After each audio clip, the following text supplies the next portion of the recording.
Okay, so I have been meaning to react to this for weeks, but there was a lot of slop that I needed to catch up on. There's a lot of different videos that I needed to get through, but as of the time you're recording this, we are 2 weeks late on this, but Hasan had Adam Mockler on for a debate, and I've been meaning to react to it. I haven't reacted to Adam Mockler on the channel, but I like him. He's like a guy that's like close to my age, and he's like more of a normal, liberal, left-leaning guy. Like, I generally respect someone like Adam Mockler. We need more people like him on the left. Not people like Hasan, sadly, because I'm not really a huge fan of people like Hasan. But, I mean, I guess it's not that deep. Like, obviously, like, we have bigger problems to worry about, and that's, like, the insane fucking right that runs the narrative currently. But, yeah, let's give this a watch. You know, Hasan got Adam Mockler on for a debate, and we're gonna sit through and react to all of it. It's about 2 hours and 20 minutes long, I believe. And we're going to talk about where we go, what is to be done, where we go from here, and a lot more. And then we'll get back to the Jeffrey Epstein files in a little bit. Whoa. Hello? Now, Hasan, can you release the Diddy files or the brothel files for us? Can you hear me? Yo, what's up? That was a joke. I don't, like, to be fair, we don't know if Hasan, like, actually did anything with people underage or people that he knew was underage, so I gotta extend a little bit of grace considering the right is much worse when it comes to defending pedophilia. Yeah. Oh, you gonna turn on your camera? Oh, yeah, you. Oh, sorry, predatory behavior. I don't want to offend Nick Fuentes for saying that technically 14 and 15-year-olds are adults, you know? All right, perfect. Can you see me as well? Yeah. All right. Let me pop you out real quick. Let me not show myself on my end. And then do one of these. Boom. Adam Mockler, everybody, from Midas Touch. Not in the building, but hold on. Let me see where the. Wait, that's not the right. That's not what you called me the other day. You had a different name. You called me Mock Lib. I said, yeah, no, I said it right now too, right before. Okay. But I also said Adam Mockler. Okay, I like. Went on the CNN panel. Adam Mockler. Here he is known as Adam Lib. That's fine. Hold on. Where the? I'm trying to get the scene right real quick. Oh, boom. There it is. Okay, fixed it. Perfect. All right, Adam.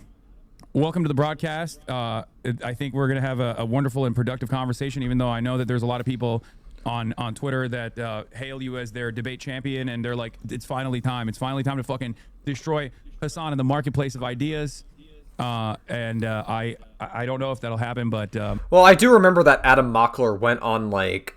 one journalist, I think he was like debating like an extraordinarily brain dead MAGA woman, and they went on somebody's show or whatever, and then like the person that was supposed to be the mediator was like over validating the MAGA woman and wouldn't even let Adam Mockler finish any sentence. Like, she was absolutely fucking terrible at mediating that debate. It's like I think she was like terrified that Adam Mockler would like prove her wrong on like remotely anything. If that's a testament to how like bright Adam is. Wait, is there audio echo chat? Is that what's going on? Oh yeah, you're hearing me a little bit, I think, from your end. Let me fix that. Yeah, and I'll also up your volume as well. One sec. Yeah, it's a few things. Let me make sure you can hear me correctly. Yeah, I can hear you. Yeah, I cranked I you want up. this to be a productive conversation. I want to make sure we can make some progress because I think we're all united in one goal of beating fascism at the end of the day. And I'm not here to shame anybody for voting one way or not voting one way. I honestly don't even think you guys all have to line up behind Gavin Newsom 2 years before the fucking primary. We're 2 years out ahead of the primary. We have an exciting ideological battle coming up. So I'm not asking you to like jump up and down for Gavin Newsom. However, I do want to talk about your response to Jennifer Welch on that podcast. I mean, like, my thing about Gavin Newsom is that, like, I think Gavin Newsom is fine. You know, I'm pretty sure Gavin Newsom recently announced that he was, like, dropping out of the race. Or, no, sorry, excuse me. For Gavin Newsom, mainly, it's, like, the fact that he has to make a massive choice for his family.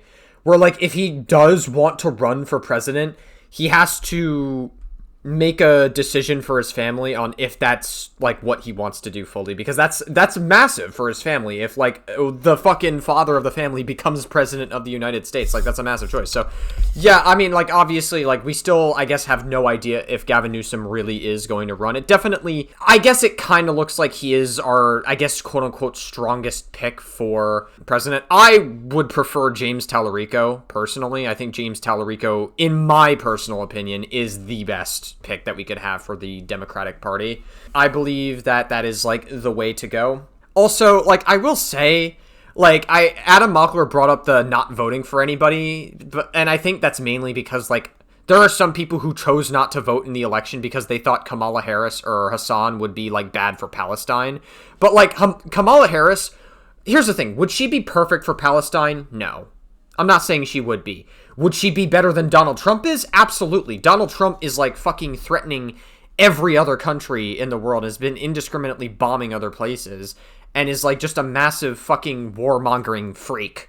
And so, like, Donald Trump has not been productive at all. And, like, so many conservative brain-dead idiots were just like, oh, wow, look, Hasan solved the Israel-Palestine conflict. He didn't. They violated the ceasefire agreements immediately, and then they just went back to the same old conflict that they're under. And now we're getting involved in this Iran war, where Iran is now using Bahrain, Kuwait, and the UAE as, like, fucking human shields because the US decided to get involved with Israel's attack on Iran. So that's lovely. Podcast, because I do have some thoughts, and I think I can bring a pretty good faith version of what a lot of people on Twitter are trying to say, but kind of getting muddled in. But yeah, we're going to agree on a lot regarding criticism of the Democratic Party, probably where the Democratic Party needs to go. We'll agree a lot. I'm very disillusioned with the Democratic Party as well. But I think there's some good faith criticisms of the way that you approach that question or the way that you talk about this. But. Yeah. Yeah, if you want to know what my positions are, and I think you're already pretty familiar with my positions. I know that, like, you've probably heard me speak on these issues for years and years at this point. But my primary goal, especially in the interim, especially in the short term, is the defeat of fascism. I believe that the Republican Party... Well, you definitely could have stopped that earlier, Hasan, if you, like, advocated for Kamala Harris meaningfully. Like, you're one of the biggest, I should say, leftist content creators, so I feel like if you advocated to vote for Kamala Harris meaningfully, I feel like you could have... You definitely had a role to play in that, Hasan, but you didn't do that because you were terrified that Kamala Harris would be terrible for Palestine.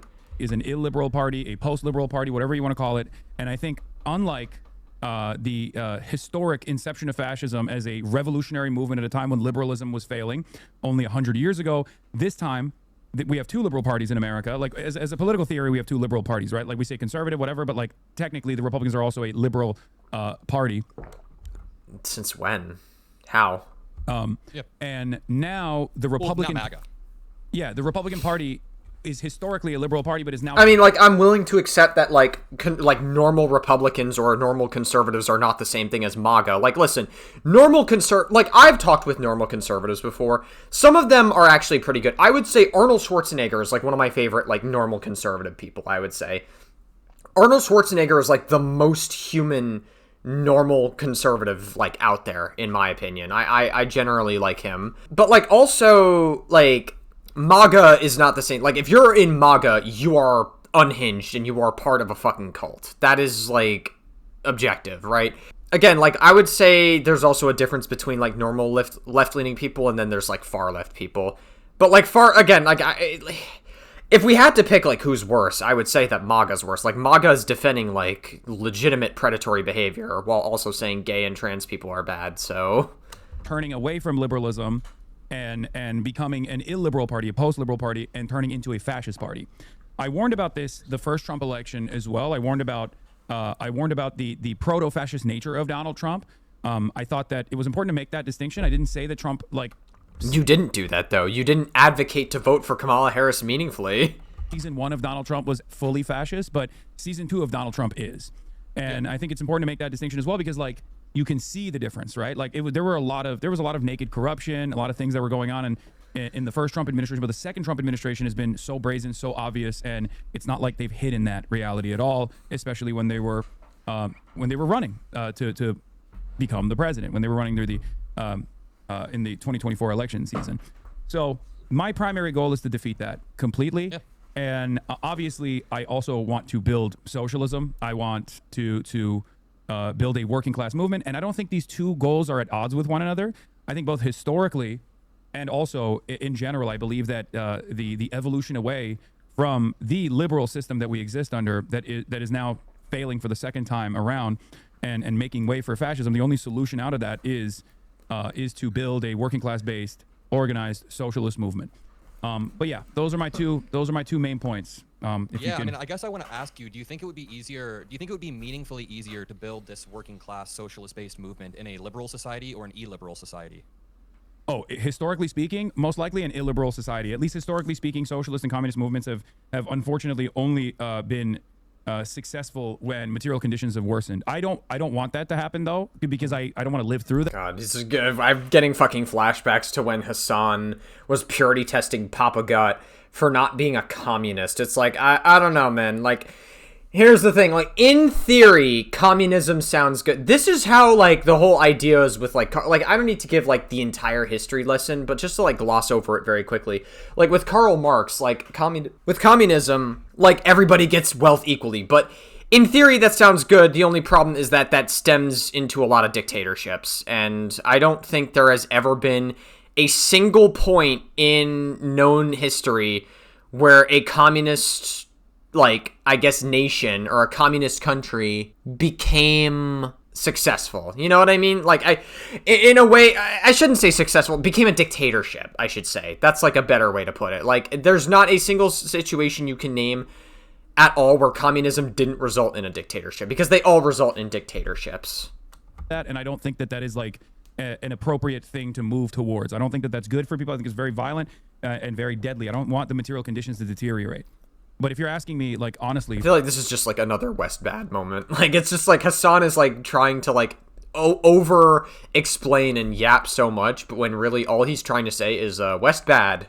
From a historical perspective, no, I'm basically asking. I'm basically just asking if we get to a 2028 and, like, I guess we can get into the hypothetical of Newsom versus Vance, but it's not even about that. They're kind of just stand-ins. I don't even want to concede who our nominee is going to be 2 years ahead, but I think there would be a meaningful difference in building a, pro-labor movement under a J.D. Vance presidency, which would be much, much harder, versus a Gavin Newsom presidency. I mean, J.D. Vance's entire career has been trying to step on top of workers. He wants to. I agree. He endorsed Project 2025, which literally wants to bring child labor laws back to 1938. He's fundamentally illiberal and doesn't want to let you organize. I mean, like, a lack of organization is part of. Yeah, and a lot of the fucking conservative politicians that are backing up JD Vance are not exactly a fan of marginalized groups like gay people or trans people or black people or whatever.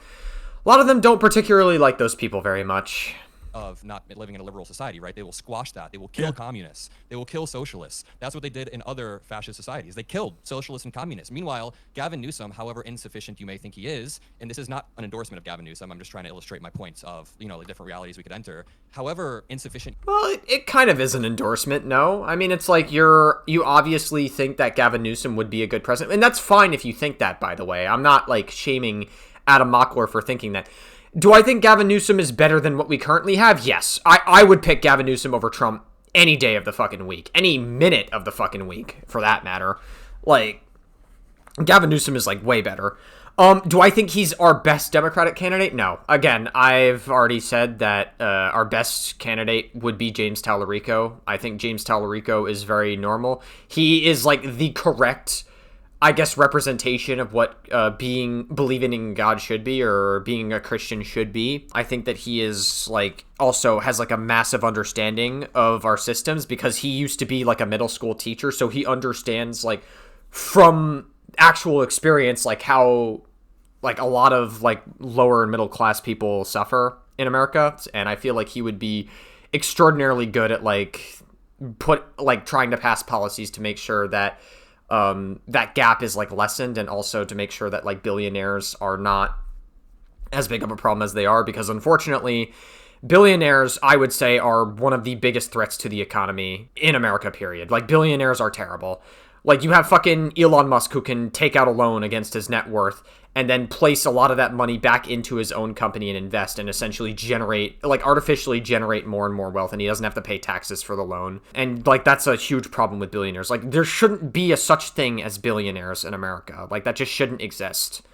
You think Gavin Newsom is, he would allow for a really strong labor movement. He would allow for you guys to at least, organize, and he would probably communicate with you guys.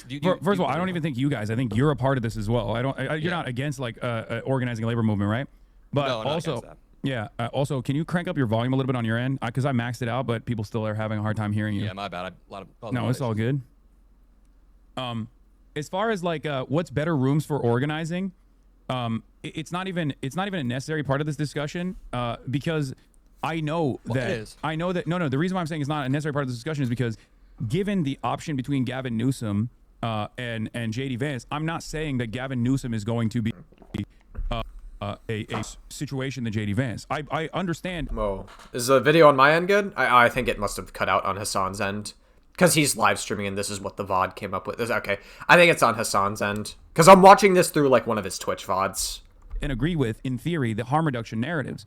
My argument is always around doing away with harm reduction narratives because the harm reduction narrative has led to 2 spectacular failures thus far, both in 2016 and also in 2020.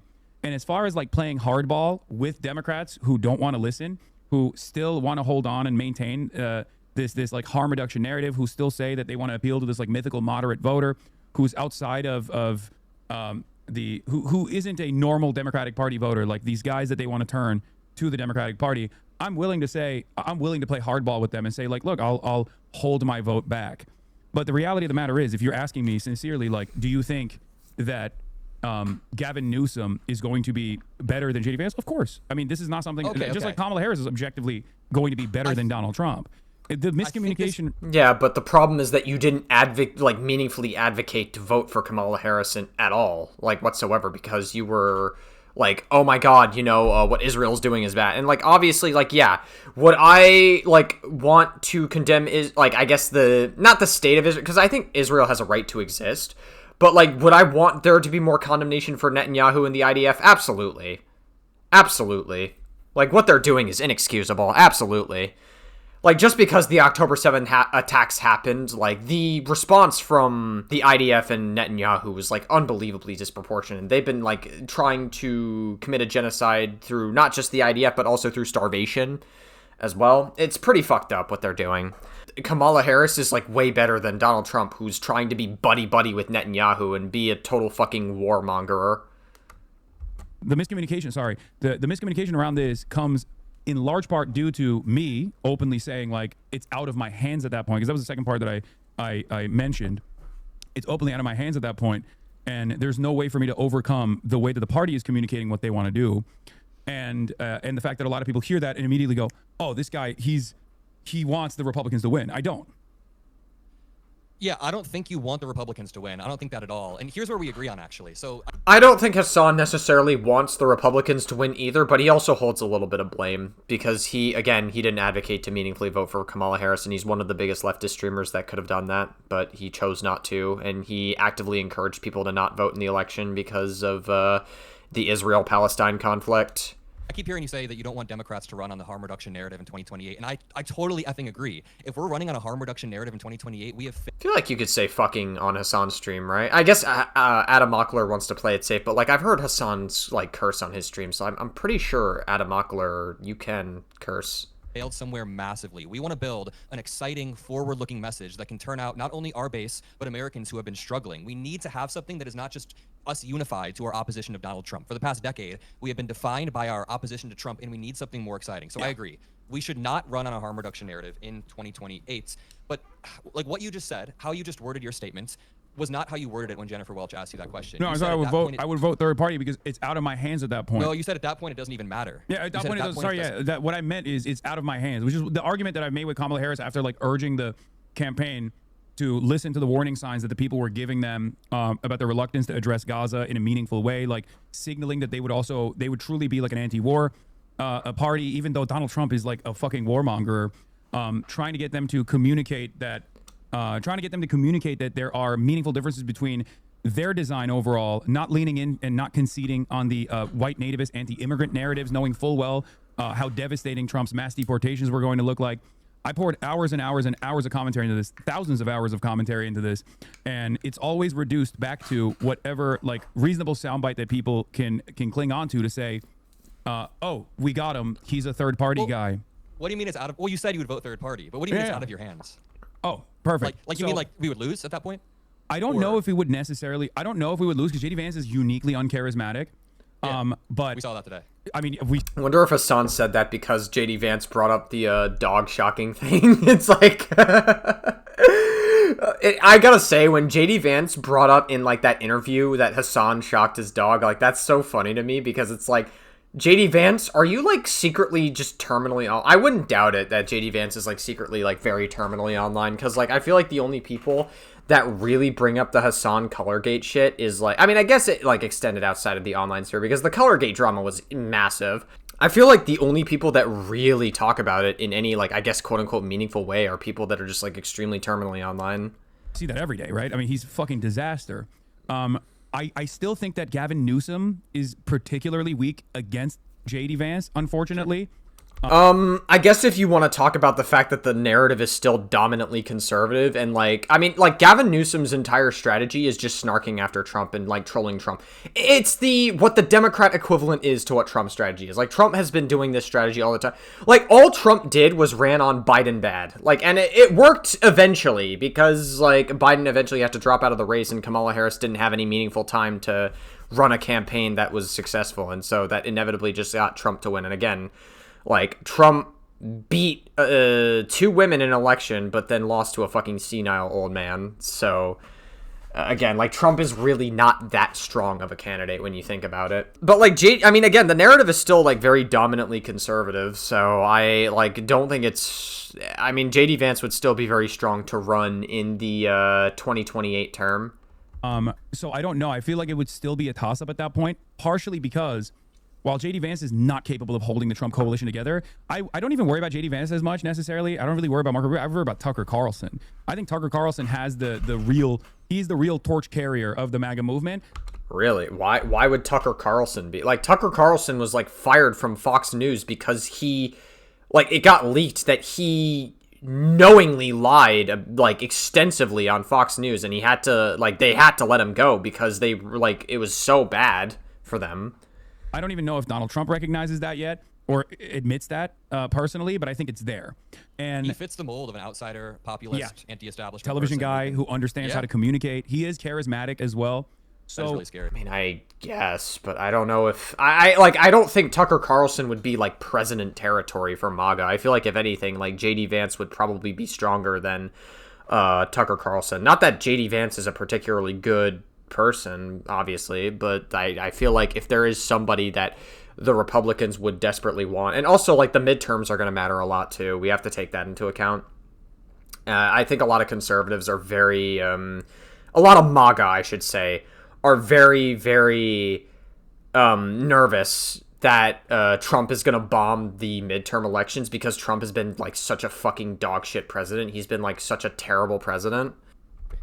So he is the one I'm actually terrified of, more so than Marco Rubio, who is like a straight line neocon. He's not going to be able to do the populist shit. And JD Vance is basically like evil Pete Buttigieg, like role reversal Pete Buttigieg, where like he also has that like McKinsey consultant vibe to him.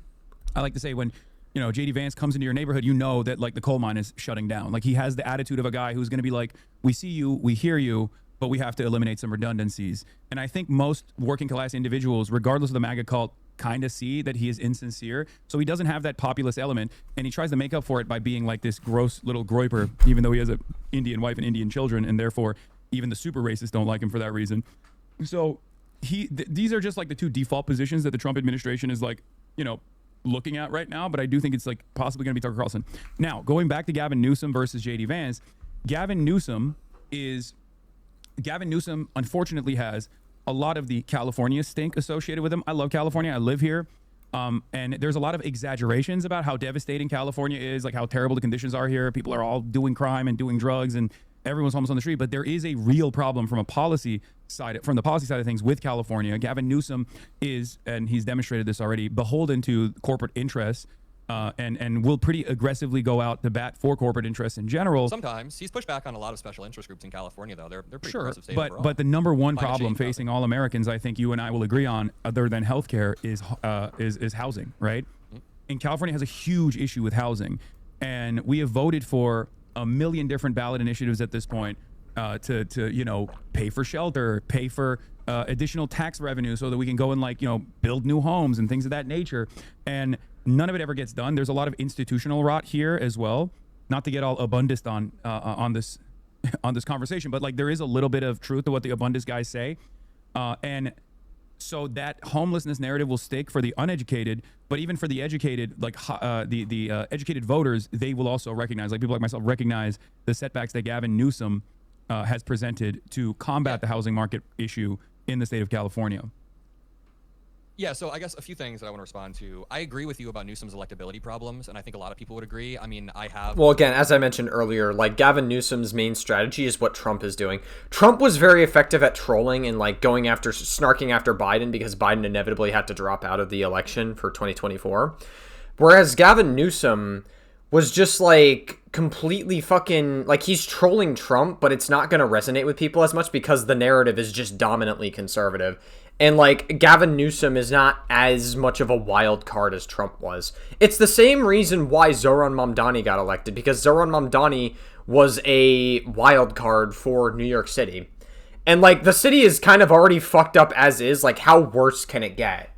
Right? And, of course, conservatives obviously threw a crybaby tantrum on Twitter when Zoran Mamdani got elected. And the only reasons they can bring up why Mamdani is bad is because, well, they just lie about him all the time on Twitter. They have to spread disinformation about him because they're terrified of him. They're scared of him. If you guys can handle voting for a president that fucks up an entire country, both economically and with globally, then you can handle somebody that might fuck up a city when a city's already fucked up. So...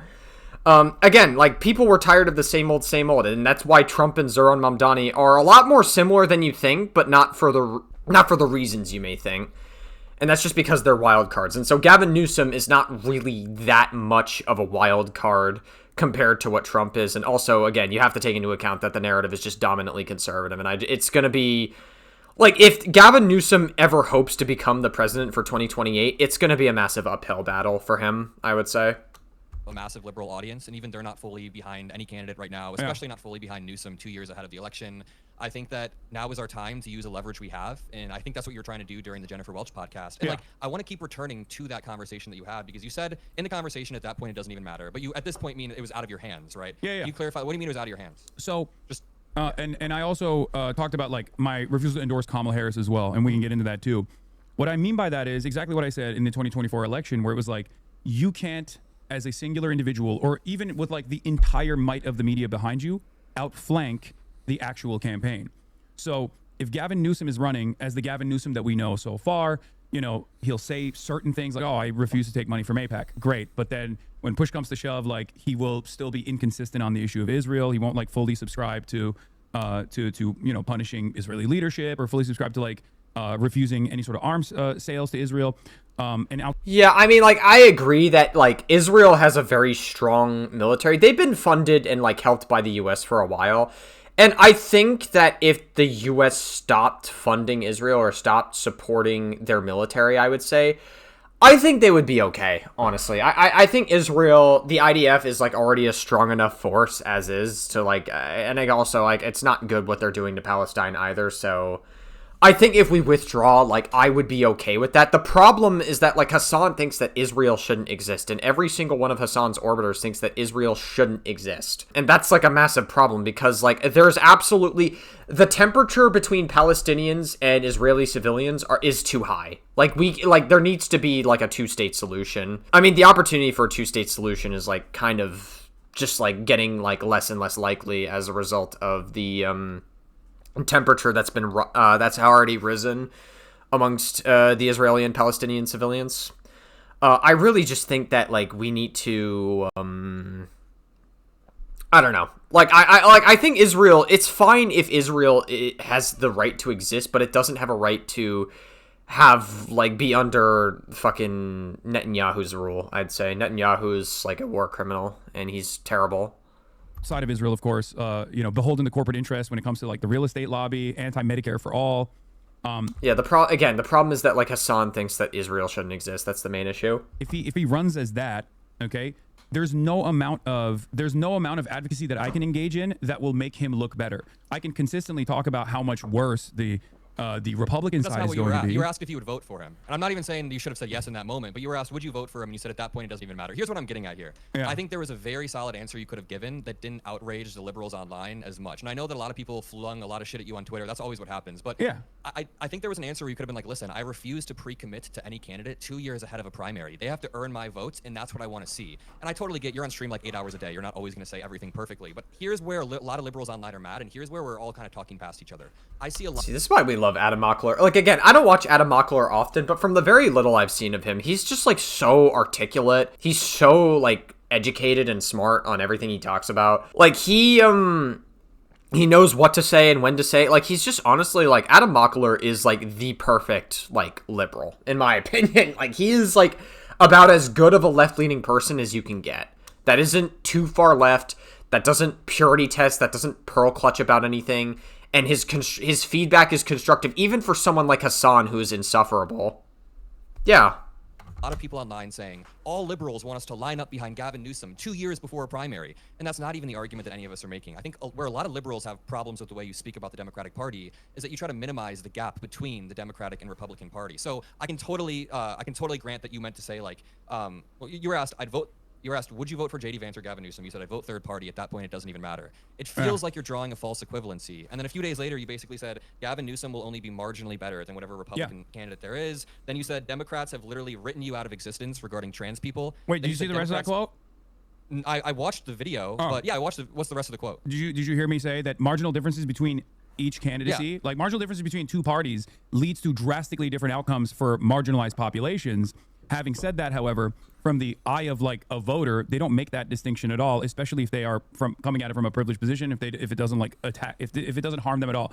And not only there's not that, a marginal. So you're kind of conflating two things. When you say there's a marginal difference between the two parties, I think that signals to people that either way they vote, it doesn't really matter that much. That's how people take that. When you say trans people you said like Democrats would shoot trans people in the back of the head. That signals that Democrats aren't really that different than Republicans. When that's not true. There's not a marginal difference between Democrats and Republicans. There's a very meaningful difference. If it was like Obama versus McCain, and you said there was a marginal difference, I said fine. Democrats would. It's exaggeration. Democrats would kill trans people if it meant securing additional electoral votes.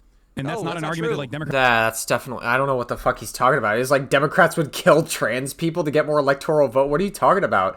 The Democratic Party, like, they absolutely like don't. That would be the Conservative Party. What are you talking about? Democrats are going to run on a policy of killing trans people. No, they wouldn't. What? It's No, a of course. hyperbolic statement about Democrats cutting. Yeah, it's intentionally meant to be provocative in such a way that's like it's not true at all. Like it just doesn't make it. It's to a point where it makes no sense. It would be like saying, conservatives would fuck more black people if they get more votes or something. That is the equivalent of stupidity that Hasan just said here.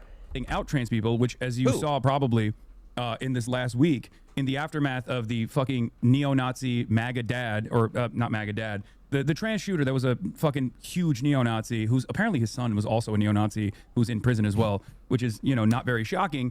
There were a lot of people floating around. Yeah, but I mean, that doesn't necessarily mean that all trans people are like that. Have you ever heard of Nick Fuentes is a Mexican-American who's a white supremacist. Like, that doesn't mean all Mexican people are white supremacists inherently. It just means that Nick Fuentes is just a special case of somebody who decided to be a pick-me and a white supremacist. Anybody can be a pick-me, Hasan. Like, I feel like Hasan just discovered the concept of what a pick-me is. Bad polls about, not bad necessarily from a, like the polls are fine. Or a token person, rather. But they were polls that made it seem as though the trans issue is something that we, as Democrats, should not actually advocate for. It was Lakshay Jain. And I always go back to, obviously, the first week after the Kamala Harris election defeat, where a bunch of prominent Democrats, who got yelled at, to be fair, by other Democrats in the caucus, but a bunch of prominent Democrats went on television and immediately were like, we lost because of the trans stuff. They put a lot of overemphasis in the Kamala Harris is going to give bottom surgeries to Guatemalan transgender prisoners in immigrant detention facilities. My argument always is, if the Democrats actually put forth policies that people have to attack, like the Republicans have to attack, then the trans issue just becomes unserious and a relic of the culture war that people don't pay attention to. And in the absence of definable policies that you can associate with the Democrats, they become very defined by what their enemy, the Republicans, define them as. Yeah, so that's also, I don't actually I don't Go disagree ahead. with your analysis at the end there. I do think that if we had a more affirmative, unifying message, then people wouldn't care. Like Medicare for all would be really exciting for so many people. I heard you say this, and I actually agree there. But just because some Democrats went on TV after Kamala lost, and just because some Democrats that are floating polls around on Twitter that are showing people don't like trans, that doesn't mean Democrats don't care about trans people or have written them out of existence. Like the difference between Democrats and Republicans on trans people is not marginal. It is not slight. It is very, very meaningful. If you grew up in the state of Indiana, where I grew up, and you tell a counselor that you are having thoughts about, like gender dysphoria or you want to change your name, they have to go tell your parents. But if you go across the state borders in the state of Illinois, someone who you probably think is like a moderate billionaire, JB Pritzker, he's turned it into a sanctuary state where you can get your. No, I like JB's policies. Yeah, I'm very aware of this distinction. Okay, but wait a minute. So J.B. Pritzker, Andy Bashir, even Governor Newsom turned California into a sanctuary state. It is a very progressive state. So can you see how people are bothered when you then go... I mean, it depends which county you go to. There are some counties that are a little bit more conservative in California, but for the most part, California has always been known as like a blue progressive state. Yeah. On the stream, and I'm quoting you verbatim, you said Democrats have written you out of existence, Democrats don't give a fuck about you, and then you said later on the marginalized identities have been left behind by the Democratic Party. You're kind of drawing a false equivalency, and then that brings me back to the Jennifer Welch clip. I'm trying to give you the strongest liberal argument here as to why people are mad. It's not because and by the way, I've heard this argument. I used to make this argument myself. Yeah, but you said at that point it doesn't even matter, and that kind of feeds into the broader apathy that you seem to be pushing towards. So yeah, I mean, like I said, it's part of the reason why Hasan's politics just don't work, because it's kind of just like... Unfortunately, a lot of like far leftists have like this all or nothing mindset. Like, and also purity testing is massively like killing. Purity testing is like one of the biggest deaths of the Democratic, or I guess like leftist like politics. Like it's been one of the biggest fucking things that has like killed us. Purity testing, like here's the thing, right? There should be some obvious no-brainers, right?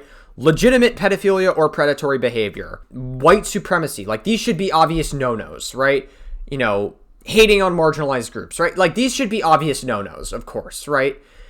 But then it went from that to then just finding one tiny detail you don't like about a person, and then suddenly now you're like, okay, if you're associated at all with this person, first of all, I'm not going to associate with them, and second, if any other leftist or any other person is associated with this person, I don't want anything to do with the people that have this guilt by association either. That is like one of the biggest things that has killed the leftist party entirely, I would say. And unfortunately, Hasan just hasn't learned that. He doesn't realize that that's not as effective as it once was during COVID.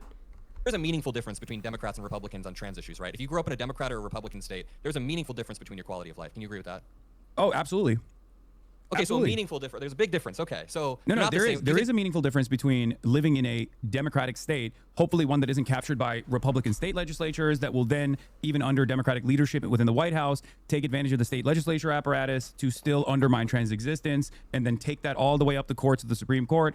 There's a meaningful distinction between having a liberal Supreme Court majority versus a Republican Supreme Court majority, a super majority even. These are all things that I fully understand and fully agree to and don't want to happen. When I talk about the Democratic Party's lack of interest in like actively fighting back and counter messaging against the Republican misinformation around trans people, what I'm talking about is Democrats running from a place of fear. What I want the Democrats to do is to, one, not compromise at all when it comes to putting forth a counter messaging operation to go back and fight back against the Republican Party when it comes to trans issues. But also, this isn't even just about trans people either. This goes back to even undocumented migrants and migrants in general, like Haitians eating cats and dogs, all the endless amounts of attacks, and the notion that like undocumented migrants constitute a national security threat, the way that the Republicans present it. It's pure hysteria. Something that I've told Democrats over and over again, urged Democrats over and over again, even when Joe Biden was president early on, down to the DNC, where I talked to them directly and told them to address over and over again, with the hopes that they would, at the very least, push back against this, so we wouldn't have seemingly a more, like a bigger mandate, a bigger popular mandate for Donald Trump on issues such as that. I think every moment that the Democrats wait. Holy fuck, Hasan is so boring. He just like yaps and yaps and yaps and yaps. Dude, like, oh my god. It's just like one of those things where it's like, this could be a valuable debate, but like Hasan like he like takes minutes upon, I forgot that like sometimes Hasan will do this thing where he takes like minutes upon minutes upon minutes to just like get to the point, And I feel like Hasan's popular debate tactic is to just fucking yap endlessly, and then you fall asleep and you get bored out of your fucking mind. It's just so boring listening to him sometimes, and I just don't really have much I could say to that, because it's just like, what do you want me to say? He's just yapping about a bunch of unrelated shit, and you're just like, it gets tiring. Like, I imagine, like, how does Adam feel about it? Not on the offensive, on affirmative policies and affirmative policy vision that is easily definable, is a moment where the conversation revolves around culture war issues, specifically attacking trans people, and it ends up harming trans people that way. There is a big difference between a blue state and a red one in terms of trans existence. To deny that would be silly. Sure, yeah. I mean, again, conservatives don't particularly like trans people. Although recently that MAGA woman VTuber, whatchamacallit, Leaflet, I promise this relates. I know you may be thinking, whoa, what the fuck? Like, what are you talking about? This relates, I promise. She runs a YouTube account with her mother. I'm not even kidding. Like, her mother co-signs everything that Leaflet does, which is a failure of parenting. But, anyway. Apparently Leaflet's mother had, like, a fucking Pornhub account or something, or, like, an account on, like, a porn website or whatever.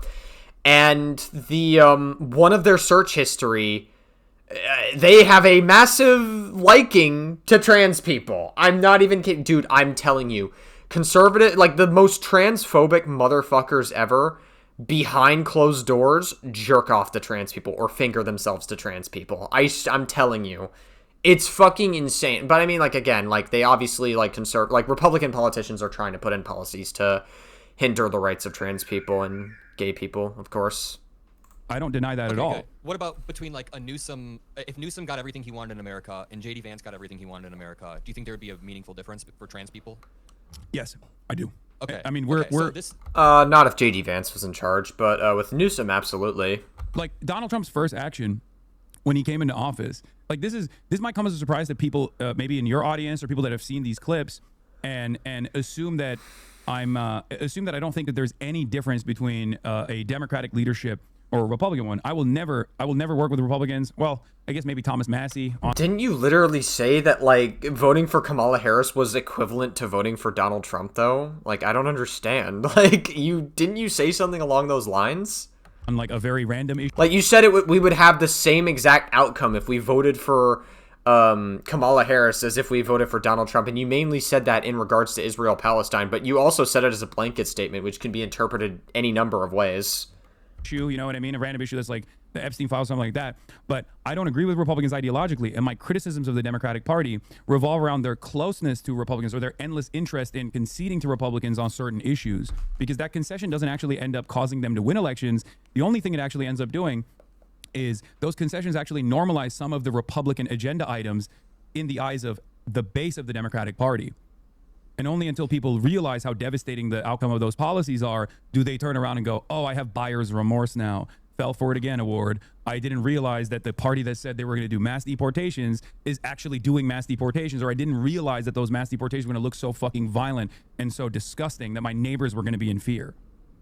Yeah, I agree. I agree with a lot of that. And I don't want you to think I was just watching clips of you. I watched your entire No, stream. I know. It just felt like you were saying two different things at once. You take these really strong declarative statements or those positions about the Democratic Party, and, like, you quite literally said Democrats, or you said the marginalized identities have been left behind by the Democratic Party. And then you go on to explain a little bit more nuance that, yes, growing up in a trans state or a red state would be better than growing up in a blue state would be better than a red state as a trans person. So you do clarify that in the video that I watched. But can you then see how Democrats, or at least liberals on Twitter, who are just, like, seeing you repeatedly say this, Gavin Newsom will be marginally better than whatever the Democratic candidate is, but you then just said to me that you think he will be meaningfully better if he got into marginal office. Differences in terms of policy, in the way that they communicate it. Like, Gavin Newsom, I don't know what he's going to run on in terms of, defending trans people, right? Like, I don't know how big of a part of his advocacy this will be. I can only look to what he's trying to do, what he's trying to present himself as right now, right? Because we can look at his experience as a governor in California, but then if there is a significant difference that he's communicating now because he has ambitions in higher office, it's only causing to assume that he is going to probably pivot, like many other Democrats, to this mythical this center for the mythical moderate voter. Do you think that that's an unfair assessment? Let's just start there first of all. That he shouldn't pivot to the center? No. That that judging by the position between what kind of What is happening? Like, Hasan keeps fucking cutting out. Like, I can barely make out what he's saying. protections that he has signed into law when he was the governor, when he is the governor of California. Like, who are you even talking about here? The mythical moderate voter. Do you think that that's an unfair assessment? Let's just start there, first of all. That he shouldn't pivot to the center? No. That judging by the position between what kind of trans protections that he has signed into law when he was the governor, when he is the governor of California, versus how Gavin Newsom. Okay. how he's communicating now about certain aspects of trans identity and trans issues is probably a pretty reliable way to comprehend whether or not he is going to pivot to the center on trans issues a little bit. Dude, okay, this is what I'm talking about. This is what I'm talking about. You know, like, it's a dumb, like, idiot purity testing thing. It's like, you'll find one thing you don't like about a politician. First of all, I don't even think that's true, what he just said there. Like, I highly doubt Gavin Newsom would pass any laws that would, or, like, appeal to the center with trans people. And two, like, this dumb idiot purity testing thing is what's killing the fucking left right now. Is like, you'll find one tiny thing you don't like about a certain political figure or a political party, and then you'll immediately fucking decide that they are just, like, not worthy of your vote whatsoever. Like, you'll find one tiny thing. And regarding trans people, unfortunately, like, if Gavin Newsom has to rely on, like, somewhat, like, leaning a little bit to the center of trans people to be more bipartisan, it sucks, but the unfortunate reality is a lot of the right don't like trans people, and so you're not going to win them over by saying, yeah, hell yeah, trans people. Like, obviously, would I like Gavin Newsom to do that? Yes, absolutely. But the reality is that you're just not going to win people over. This is politics we're talking about. You're not going to win these people over if you appeal way too far to the left side of things. You're not going to appeal to these people. And so, like, if Gavin Newsom has to, like, somewhat kind of cut corners a little bit, or not, I shouldn't say cut corners. If Gavin Newsom has to, like, sort of appear more bipartisan towards these issues, then that is a strategy politically that he's going to have to do. Like, this weird purity testing thing is just, like, so unrealistic with Hasan. No, I don't think You don't can think so? conflate the way he talked. No, I don't think you can conflate the way he spoke to Charlie Kirk on the podcast with the way that he's actually ruled California. There is a very, very meaningful difference between the way that he's ruled California versus the way that Republicans would. And here's Oh, the no, problem. I don't disagree with that. The reason why I'm asking that is because Yeah, but here's the problem. There's a category error happening here where you keep saying that there's a marginal difference between the parties. And I get what you're saying. I totally get what you're saying. You think there's a marginal policy difference between the parties because you think Democrats should be farther to the left and stand up for the stuff. But when you say that, a lot of liberals think that you're arguing that there's a marginal difference in outcomes. And you are conceding right here there's not a marginal difference. No, there's not a marginal difference in outcomes.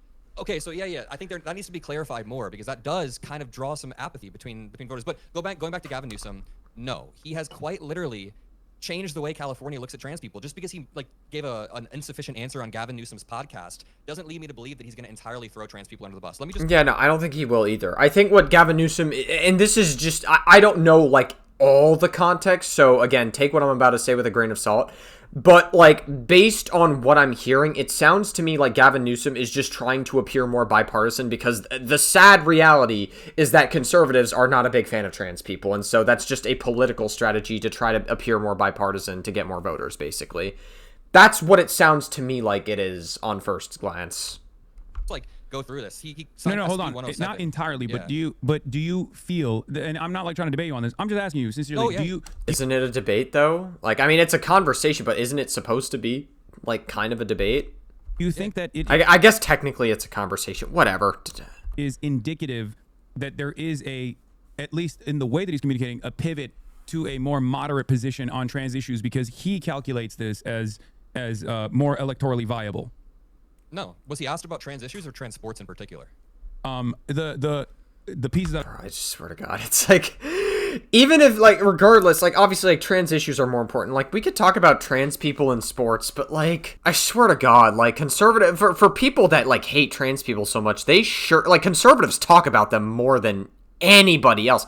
Like, conservatives talk about trans people more than actual, like, liberals do. Or, like, far leftists do. Like, I swear to God, like, conservatives are the one that talk about them the most because they jerk off to trans people behind closed doors. It's fucking crazy to me. It's like, yes, can that be a conversation we can have? Yes. Is it the most important part of our conversation? If there is, like, if I could make a list of things that are important to talk about right now in politics, trans people in sports would probably be at, like, the 164th or 167th spot. You know what I mean? Yeah, like at the 106th, 7th spot, as opposed to like the number 1 spot or the top 10 things we should talk about in politics. You know what I mean? Like, I really think that trans people in sports is just so minuscule in comparison to everything else that's going on right now. I've seen is mostly talking about trans sports and saying that trans sports is a bridge too far or something like that.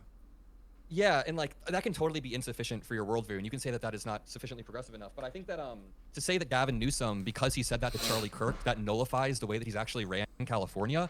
You're using that. No, it doesn't. Okay, I don't think it nullifies the way it was in California. I'm making an assessment off of. Newsom has signed a law. Sorry.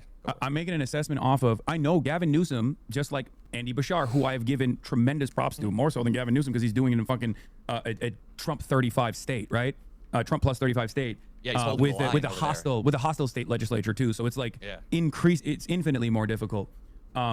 He actually shows the rest of the Democratic Party. I use him as an example to show the rest of the Democratic Party that you don't have to be compromising. And the way he's talked about trans people is actually wonderful. Where he says these are, Christian. These are my neighbor. God teaches me to love my neighbor, not to hate my neighbor. I remember when he stood up at that state legislature member where he was like, you have to apologize to these constituents. These are your constituents as well. Wait, hold on one second. Can you take it off of emote only mode? What's going on? Why do people keep saying robot? Why do people keep spamming robots? Is there an issue? Is my mic better now too? Sorry. No, I've been hearing you clearly this entire time, but I don't know what the fuck's going on. I took it off emote mode. Is it effing? Oh, it's just a small lag and people lose their fucking minds over it? Is that what it is? Streaming technical difficulties. I guess that happens. Liberals and leftists are agreeing, so the deep state's taking us down. They're like, we can't have agreement on a stream between the two factions. It's stuttering on Hasan only, huh? You've been lagging for... Bro, I love that Hasan just like gloss over his Adam Mockler's joke like that. He just doesn't care. He's just like, wow. Oh man, it's like Adam Mockler's attempt to try to like get them to agree on something, and Hasan just doesn't care. Like it's fine that he doesn't laugh at his joke. It's fine. You don't have to find a joke funny, but it's like you're not even gonna like at least try to connect or like try to find some ground. I don't know, dude. Last 5 minutes, no audio is. It might seem like a nitpick, but like whatever. It's like whatever. It's not that deep, I guess. Audio disaster, but it was only 8 seconds or so. It's fine now. Okay, sorry. They were just like spamming the robot emoji over and over again, so I thought there was like something devastating happening. Okay, what were we talking about? Oh yeah, I was saying Andy Bashar is glazing Andy Bashar for uncompromising on his values. Business, bro.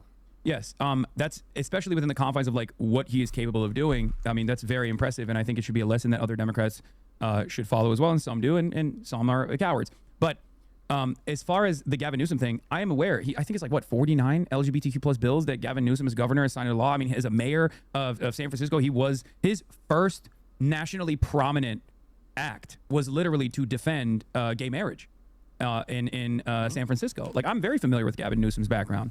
He's my governor, right? I know a lot about Gavin Newsom's background. Yeah, but like you think that Gavin Newsom like is like appealing. The insinuation you made with Gavin Newsom is that when he's going center in regards to trans people, that's a sign that he is going to be bad for trans people as a whole. It's like, again, Hasan has this like all or nothing mindset in regards to a lot of these social issues, and it's just like very just not productive. Again, I would like Gavin Newsom to appear more like positively to trans people, and I think he will ultimately, but he's like, right now we have to remember that the narrative is like dominantly conservative, and so he's trying to appear bipartisan to like, I guess, get as many votes as he can. That's ultimately what he is going to try to do. He's going to do whatever it takes to make sure he can get as many votes as possible. That does not mean Gavin Newsom hates trans people. It just means that he is trying to maybe not talk about them as much, because unfortunately conservatives just have tons of fucking hate for trans people. Like, we wouldn't have to talk about trans people so much if conservatives didn't fucking like spread so much hatred about them. I am fearful of, and what I worry about is the same exact pivot that we have seen from many Democrats that signal that they're invested in selling out trans people, or at least certain aspects of trans identity, whether it be sports, a conversation that starts off with the most appropriate angle to tackle. I really don't think we need to talk about trans people in sports. I really don't think it's that deep. Like, again, we could have a conversation about it, but maybe when we're not under a fascist dictatorship. Again, it's like, it's really not that. I just don't even know why we're having that conversation. It's like, oh, it's so painful to listen to, because it's like, obviously, like, Hasan is just like gonna yap about this issue for hours and hours and virtue signal about it, but it's just like one of those things where it's like, I would much rather we discuss like more important issues at hand. Like, obviously, when we stop like living under a fucking fascist dictatorship, maybe then we can talk about trans people in sports. But right now, a little more focused on making sure that we can win the narrative back first, more than anything else. I don't think discussing trans people in sports is going to help us in the least bit to get the narrative back. Republicans spend hundreds of millions of dollars against and create controversy around, this being, trans sports, to very quickly moving the conversation over to gender confirmation surgery, and a litany of different Don't you mean gender affirming care? trans bills that basically lead to making it illegal to be trans in public. The conversation. I don't think Oh no, I guess gender confirmation. I guess technically that would Hasan would be right on that. I guess technically, yeah. Newsom would go that far. No. I don't think Newsom is going to go that far either. Yeah. But my point is. Yeah, but you kind of imply, like, the dog whistle is that you kind of implied it. Like, you're saying that, like, he's going to appear more center, which is equivalent to, again, like, you have to remember, like, in a lot of Hasan's spheres, being a center, like, obviously, like, I think centrists are kind of cringe, especially in 2026. I think it's a little bit cringe. But, like, the term centrist in, like, Hasan's sphere and in, Taylor Lorenz's, like, orbit or whatever, like, around these, like, spheres online, centrist is, like, a slur. And, like, when he says Gavin Newsom appears to be, like, center, like, that's a dog whistle that he's, like, gonna be, like, bad on these sorts of things. Again, I think centrism nowadays is cringe, because if you are a centrist, like, you basically are in between normal left and, like, batshit fucking crazy right. Any concession that you're making about trans existence in public, instead of just simply moving the conversation back to a territory that is appropriate, a territory that is pertinent for every single person in a... Jesus Christ, Hasan's Wi-Fi really chose a really bad time to fucking, like, screw up. Like, I could see, like, the issues that chat was having. America, something that is more consequential for the average person, groceries, ability, healthcare, things of that nature, is lost ground for no reason. That Jesus Christ, how long is it going to keep this up for? Then justifies the additional anti-trans bill come after that. Well, so you're opening the... I don't even know what the fuck he said there. I gotta be honest. Like, he was massively cutting out and like teleporting all over the place. door to that conversation rather than Homie teleports more than a fucking wraith from Doom 3. stopping it. It's fucking my argument.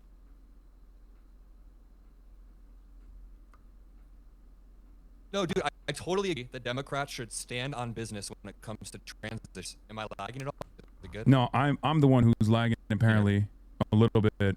Yeah, It's so crazy because it's not even fighting anymore. I think it's after. You can't, like... Yeah, now it's lagging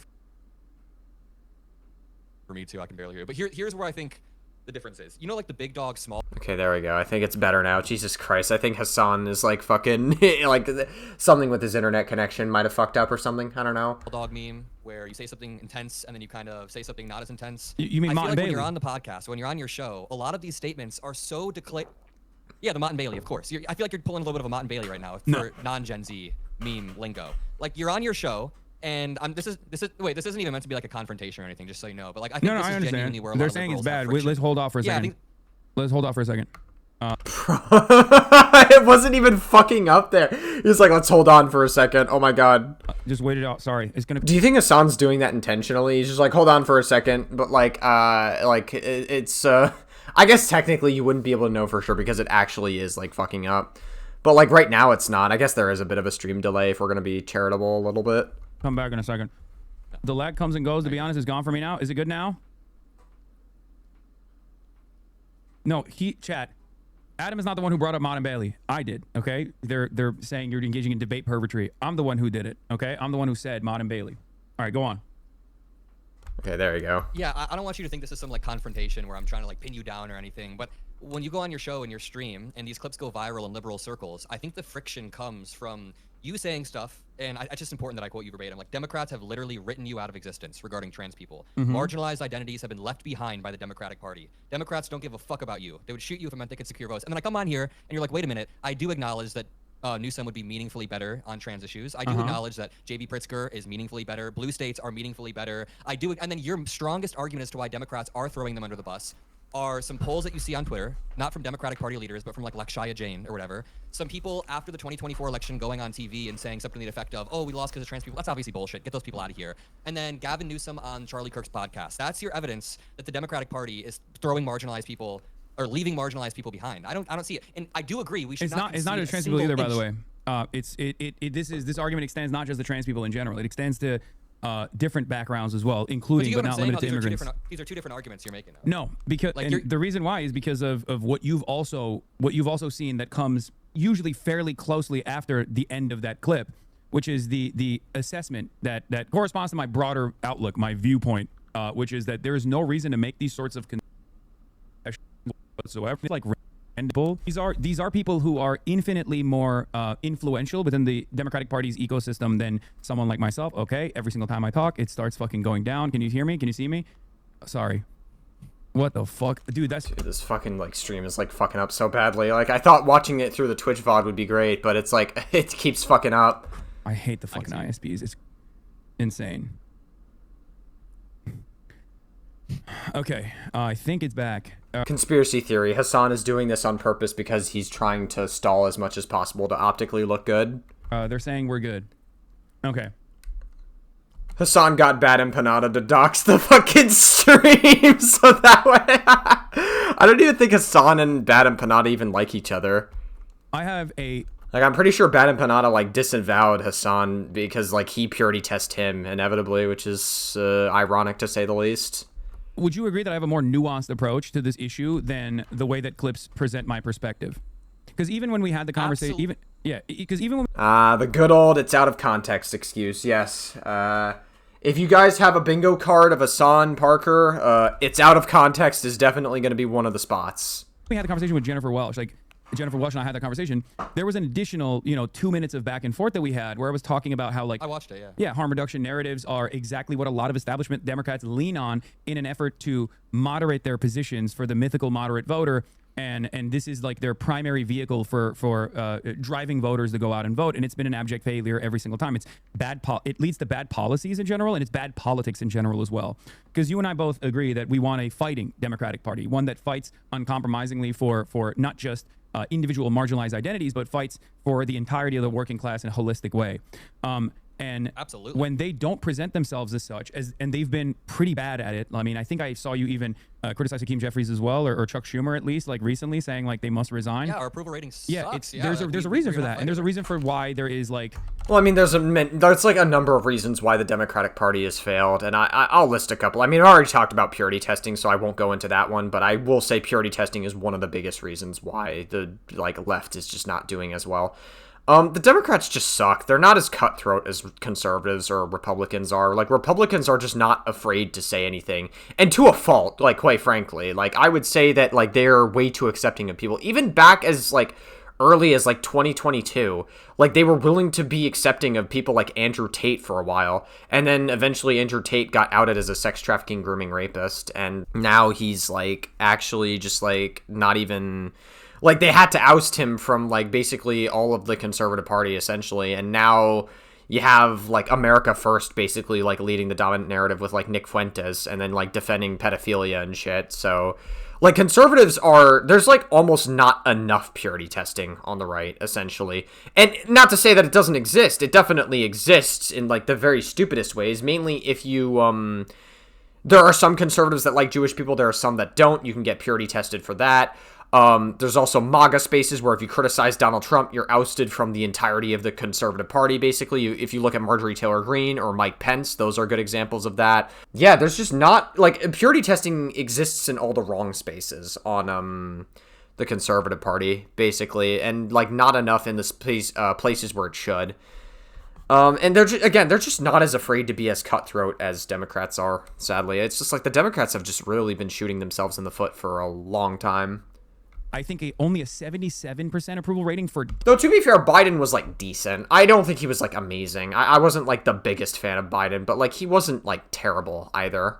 Democrats within the party, right? Like, we have a historically high disapproval rating right now for the Democratic Party. I think it's, like, 21%, which is unprecedented for when a Republican is in office, a Republican that is as devastating as the Trump administration has been. That is a fucking massive alarm bell. And I feel like instead of recognizing that, we're still following along the third way neoliberalism of the past, all the way from Bill Clinton to even to a certain degree Barack Obama as well, where we just keep looking for a more moderate approach. And that's absolute bullshit. We should not do that. It's absolute bullshit. Okay. But sorry, I want to keep going back to the Jennifer Welch thing really quickly. So do you think that Democrats have literally written trans people out of existence?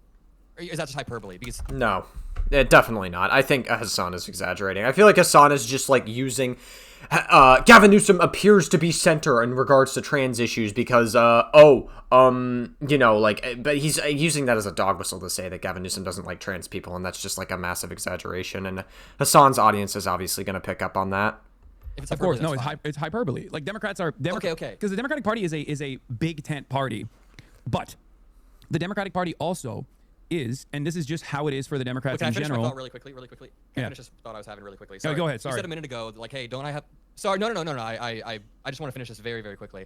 You said a minute ago, like, hey, don't I have a more nuanced view than you would have thought that I had? And it's like, sure, but you're also just like saying two completely different things. You're giving a completely different argument. You've said, I'd vote third party because at that point it doesn't matter. And then you switch that to, at that point it's out of my hands. You've basically said like all of these statements that are was hyperbole. the So when you're argument I repeatedly was making. But when you are repeatedly hyperbolizing the Democratic Party as being basically the same as the Republican Party, that creates a level of voter apathy. And I think that is why liberals on Twitter are very mad at you. I mean, of course, there's going to be like the crazy fucks who are always going to say some random shit. But I mean, like, I think that's the legit criticism that people have. Well, I think more so than anything, the reason why I just don't like Hasan is just like not a good person. He's just like, he constantly like makes anti-Semitic like dog whistles on his stream all the time. He thinks that Israel doesn't have a right to exist. He like blames every single problem on Israel. He just makes the rest of the left look bad. And, like, Hasan just, like, pisses me off because he's, like, an absolute Nepo baby loser that just, like, he just makes the rest of us, like, that's more than anything else, like, really. He's just he makes the rest of us look totally bad. And he's just not reflective of what the rest of the left should be. And he's, like, one of the biggest voices we have on the left, and he just fucks it up each time. The way that you approach this is the way that you draw this false equivalency between the two parties. Okay. And then, like, when you get confronted on it, or when someone asks you about it, you're like, well, it's just hyperbole. It's like, no, like, we shouldn't hyperbolize about trans people, like, getting shot by... I know that that's not a serious thing you mean, of course. I'm just saying we shouldn't, like, hyperbolize about how... Uh-oh, it's happening again. How one party treats trans people versus another when there is a meaningful difference. And then when I think we're good now. I think it was just, like, a bit of a hiccup, but I think we're fine. we're talking about the marginality between parties, you've said a bunch of times there's a marginal difference. You said Newsom would be marginally better than whatever the Republican is. But then when we talk about it, you say, no, there would be a meaningfully different outcome. Marginal differences between both parties lead to meaningful differences for the marginalized identities. That is something that I have that's something that I've talked about for the past 10 years. This is something that I acknowledge. I don't think that there is no difference between two parties, except for certain issues. There are issues where there are no differences, or at least there is like broad consensus politics, right? And if you want to explore that, that's actually the biggest part of my argument. The consensus that, for example, healthcare is going to remain privatized, and that with the exception of a couple Democrats on the edges, right, the party's broadly seen as a party that... Damn, Hasan, you gotta fire your ISP. Like, Hasan, you're a fucking, like, rich boy living in LA. You gotta fire your ISP and, like, get a new guy or something. Jesus Christ. Also wants to maintain private health care, right? Can you hear me? Yeah. Well, the Democrats want to maintain private healthcare. Yeah. Yeah. Okay. Oh, shit. Now oh, God damn it. I'm effing now. Hold on 1 second. Oh, God. I will vote for any Republican that fucking fixes my ISP. Okay, dude. It's like the one time fucking Hasan was like somewhat funny there. I gotta give it to him, I guess. Any Republican that shatters the oligopoly of ISPs in major markets like California, I'm voting for. Fuck it. That's a joke, by the way. Don't take that. All right, that was kind of funny, Hasan. I'll give it to you. I'll concede. That was a little funny. Seriously, I know this is a serious... I was writing that down so I could quote it. Yeah. I was writing that down so I could quote it back at you later. Yeah. No. In all seriousness, I'm not trying to never advocate for Republicans. I'll never vote for a Republican. I fucking despise Republicans. So I'm not trying to make it seem like I'm like here to like confront you on these quotes. No, it's fine. I think this is a good conversation. This is a good conversation. Okay. So we were talking about like between the Republican Party wants to deregulate healthcare marketplaces even further at the behest of healthcare companies. Correct, right? Yes. And the Democratic Party's solution, at least post Barack Obama, has been at least to offer subsidies to the population, subsidies that end up still not tackling like the for-profit healthcare structure that exists, but tries to keep that system alive. Would you agree with that? Yes, but just because Democrats are insufficient doesn't mean there's a marginal difference, and that doesn't mean there's a marginal difference in outcome. Like we agree on this. The perspective, you see where I'm going with this. From the perspective of the everyday working class individual, it's the difference between someone who is going to get their healthcare denied, right? Because they deregulated it. There's no more protections for people with with any sort of health complications, right? Like let's say they're completely destroying that on the Republican side, and the Democrats are saying, no, we need to keep the current system, and we need to give the healthcare companies more subsidies so that at least like it's easier to pay for. Like you can still keep your you can still keep your coverage even with a pre-existing condition, but the healthcare premiums are going to continue to go up. From my perspective, harm reduction of that sort actually reflects the consensus between two parties, because the real two different planks here is private healthcare versus socialized healthcare. And the Democratic Party, unfortunately, unlike the Republican Party, is always judged by its weakest link. Because in order to advocate for more government in a country like the United States... I don't think that's entirely true. I mean, like, I don't think really, like, again, like, Biden wasn't really that particularly bad during COVID. Like, I just don't think that's entirely true, Hasan, no? United States of... Like, again, I don't think Biden was the greatest, but I don't think he was particularly the worst ever either. America, where there's no confidence in the government, in the post-Reagan era. Unfortunately for the Democrats, they will always be judged by... Wasn't Reagan, like, a Republican? I mean, I guess he wasn't as Republican as, like, Donald Trump, but, like, I'm pretty sure Reagan was still, like, Republican. I don't know. I remember, like, I mean, I wasn't alive during Reagan, so I'm not going to say all my thoughts, but based on all the historical, I guess, stuff we have on him, then I guess based on, I guess, my parents' recollection of them, because my parents lived around the time that Reagan was around, they didn't like Reagan. I remember my dad specifically saying that he didn't really like Reagan at the time, but compared to now with, like, Donald Trump, like, Reagan is, like, miles better compared to Trump. Like, even if Reagan wasn't, like, the greatest president ever. By whoever is a part of the rotating villain structure that ends up undermining the policy agenda that Democrats are running on. And from the perspective of the average person, from the perspective of the average American individual, they don't actually look at it and go, well, the Democrats are trying their very hardest to make sure that at least my healthcare is affordable. Some might, right? But most don't. Most look at it and go, okay, neither party is doing anything for me. What the fuck is this? So that is why I say, from the perspective of, for example, healthcare, this bipartisan consensus on private healthcare as opposed to socialized healthcare is a major one. The conversation should not be kept within the confines of what can we do within the private healthcare system. The conversation should expand to socialized healthcare versus privatized healthcare. And as long as the Democrats don't do that, the differences between them are marginal. In policy, but not outcome. Yes. Yeah, okay, because that's really important. Yeah, because that's like, really important I can celebrate Barack Obama's accomplishments of like adding pre-existing conditions. Oh my god, can you like let Adam talk, please? Like, holy fuck, dude. Now we're gonna have to listen to Hasan yap for another like a million years, and it's just so boring. Like, I'm sorry. Like, Hasan is so boring to just like constantly fucking listen to. It's just like, oh my god, he just like yaps and yaps and yaps and again, I genuinely think Hasan's like tactic for conversation is just yap for a million fucking years and just like. Does anyone in Hasan's audience even understand what the fuck he's saying? Because I feel like he just yaps and goes on about a bunch of like weird shit. That's just like unrelated to what the center of point of the conversation should be. To healthcare, or allowing people to stay under their parents' program for 26 years old, or getting, millions. Can you let Adam talk, please? Tens of millions of people. Let him talk. Healthcare through. Oh my gosh. Medicare funding, even though the Republicans basically stopped that in red states for a very long time, and it led to tens of thousands of people dying. But at the end of the day, from where I'm standing, from the way I approach the subject matter, the difference is Democrats are offering, let's say 100,000 people a year are dying. If 100,000 less people would die every single year if we had socialized medicine, and there was no issues between access to coverage at the point of purchase, right? Because it's free. Versus 200,000 people die with the Republican agenda, but with the Democratic Party's agenda, 100,000 less people die. So the difference is still, from where I'm standing, 100,000 people that should get access to healthcare, but they're not getting access to healthcare. Just because it's insufficient doesn't mean it's marginal in outcome, though. Like, we agree on this. We totally agree on the difference between policy and outcome. And I could even concede that Democrats and Republicans, in the capitalistic system, like, I get what you're going at. They're both upholding the same liberal thing. But there's also plenty of capitalist countries that already have these programs. I mean, virtually every single one of them does.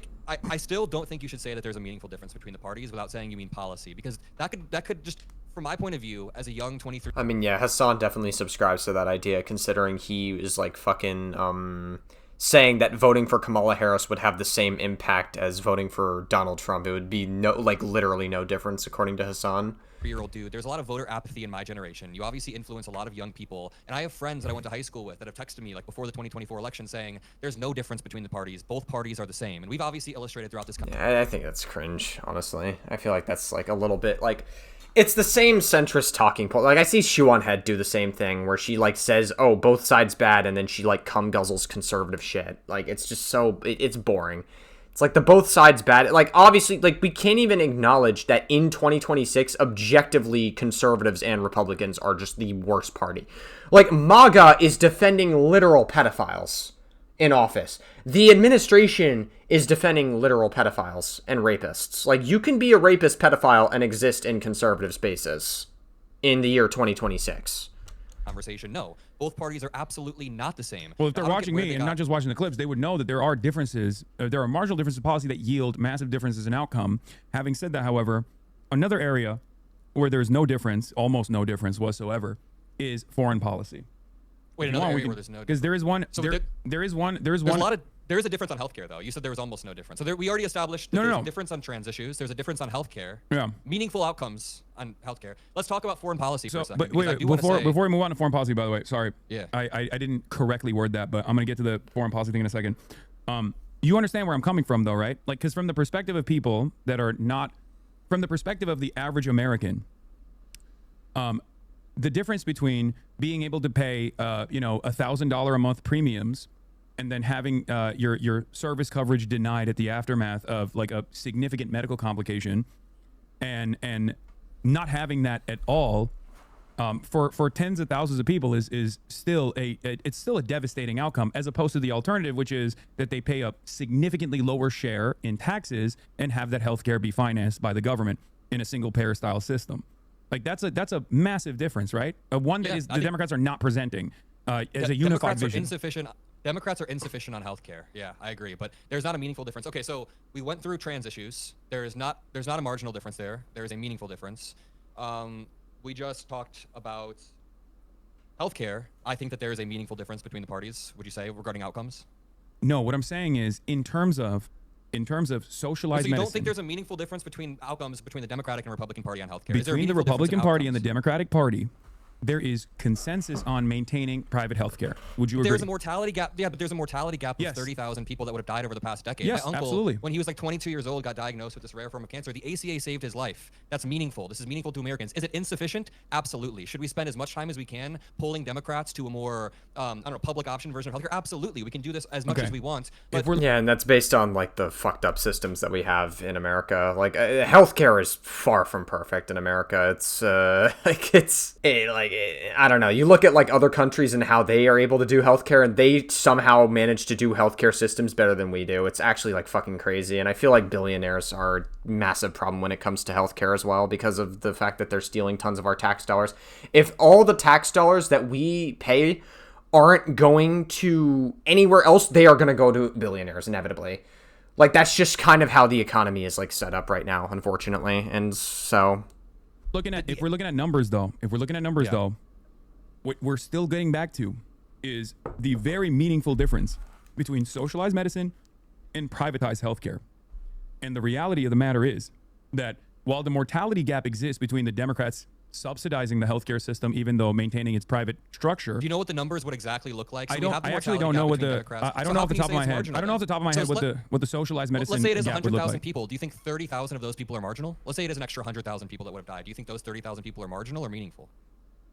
No, you understand the argument I'm making, right? I'm saying that 100,000 more people would survive if they didn't have their medical care covered, or if they didn't have their medical care denied. There are people right now in the United States of America that choose to forego diabetes medication and die because they just simply can't pay for it. Like that's not that's. I think you and I both agree that that's completely unacceptable, right? Absolutely. I think that the U.S. healthcare system is pretty. And from my perspective, that is a meaningful difference, is what I'm saying, especially when compared to the consensus that is represented as far as maintaining a private healthcare system. So it's even a much larger number, is my point. Yeah, I get what you're saying. So I think that I will always agree with you when you say that Republicans are worse than the Democrats, regardless of like the hyperbole moments or whatever that people clip to present a false narrative that I very quickly will explain after the clip ends usually, which is unfortunately outside of my hands because, we do live in a clip culture. It's people want to argue past one another. But you seem to minimize how different the parties are a lot, though. Like a lot. And it's harmful, yeah, dude. because, like I said, because the perspective that I'm coming at is the fact that a Democratic Party that still maintains that same consensus on maintaining private health care it's still meaningfully better. But it doesn't. It ultimately doesn't matter. Like in the grand scheme of things, if we're saving 100,000 lives and the Democrats are saying no, we're only going to save 30,000 lives, then there's still 70,000 lives that are lost in the process. That doesn't matter to you? What do you mean that doesn't matter? I think we're talking past one another. There's a far larger number of people that are dying in the uniparty consensus. Okay. I absolutely agree. There is a far larger number of people that are dying in the uniparty consensus, and due to that, the healthcare system needs to be reformed. Well, also it has to do with the fact that a lot of healthcare companies will. This is really fucked up, but a lot of healthcare companies will purposely get you addicted to drugs so they can make more money off of you. Basically, it's fucked up, but that is like a legitimate thing that happens. Because at the end of the day, they are a business and they're trying to make money. So they it's fucked up, but like again, like it's also very ironic that like a lot of Republicans are like bombing other countries, like Venezuela, for example. They're bombing Venezuela for narcotics and like trying to transport drugs or whatever. And like they think that death is the appropriate and proportionate response, but there's no energy for the fucking billion-dollar organizations that purposely get you addicted to drugs just so they can make more money off of you. It's fucking, I think that's fucking crazy to me. I don't know. There's a massive cognitive dissonance there going on there. Currently insufficient, but I can grant that and both say the 30,000 people that have saved their lives are meaningful, as we've agreed. So I think that we don't have a disagreement on like that's the reason why I was also an advocate for the Democratic Party shutting down Congress when the Republicans were ironically trying to do the harm reduction narratives on their side when they were like, well, why would we shut down Congress? Like that's a recipe for disaster for allowing, like if we shut down Congress, I feel like Trump would just be like full power if we did that. Like I feel like that's I don't know, dude. That's a little. I just don't think that's how it works, Hasan.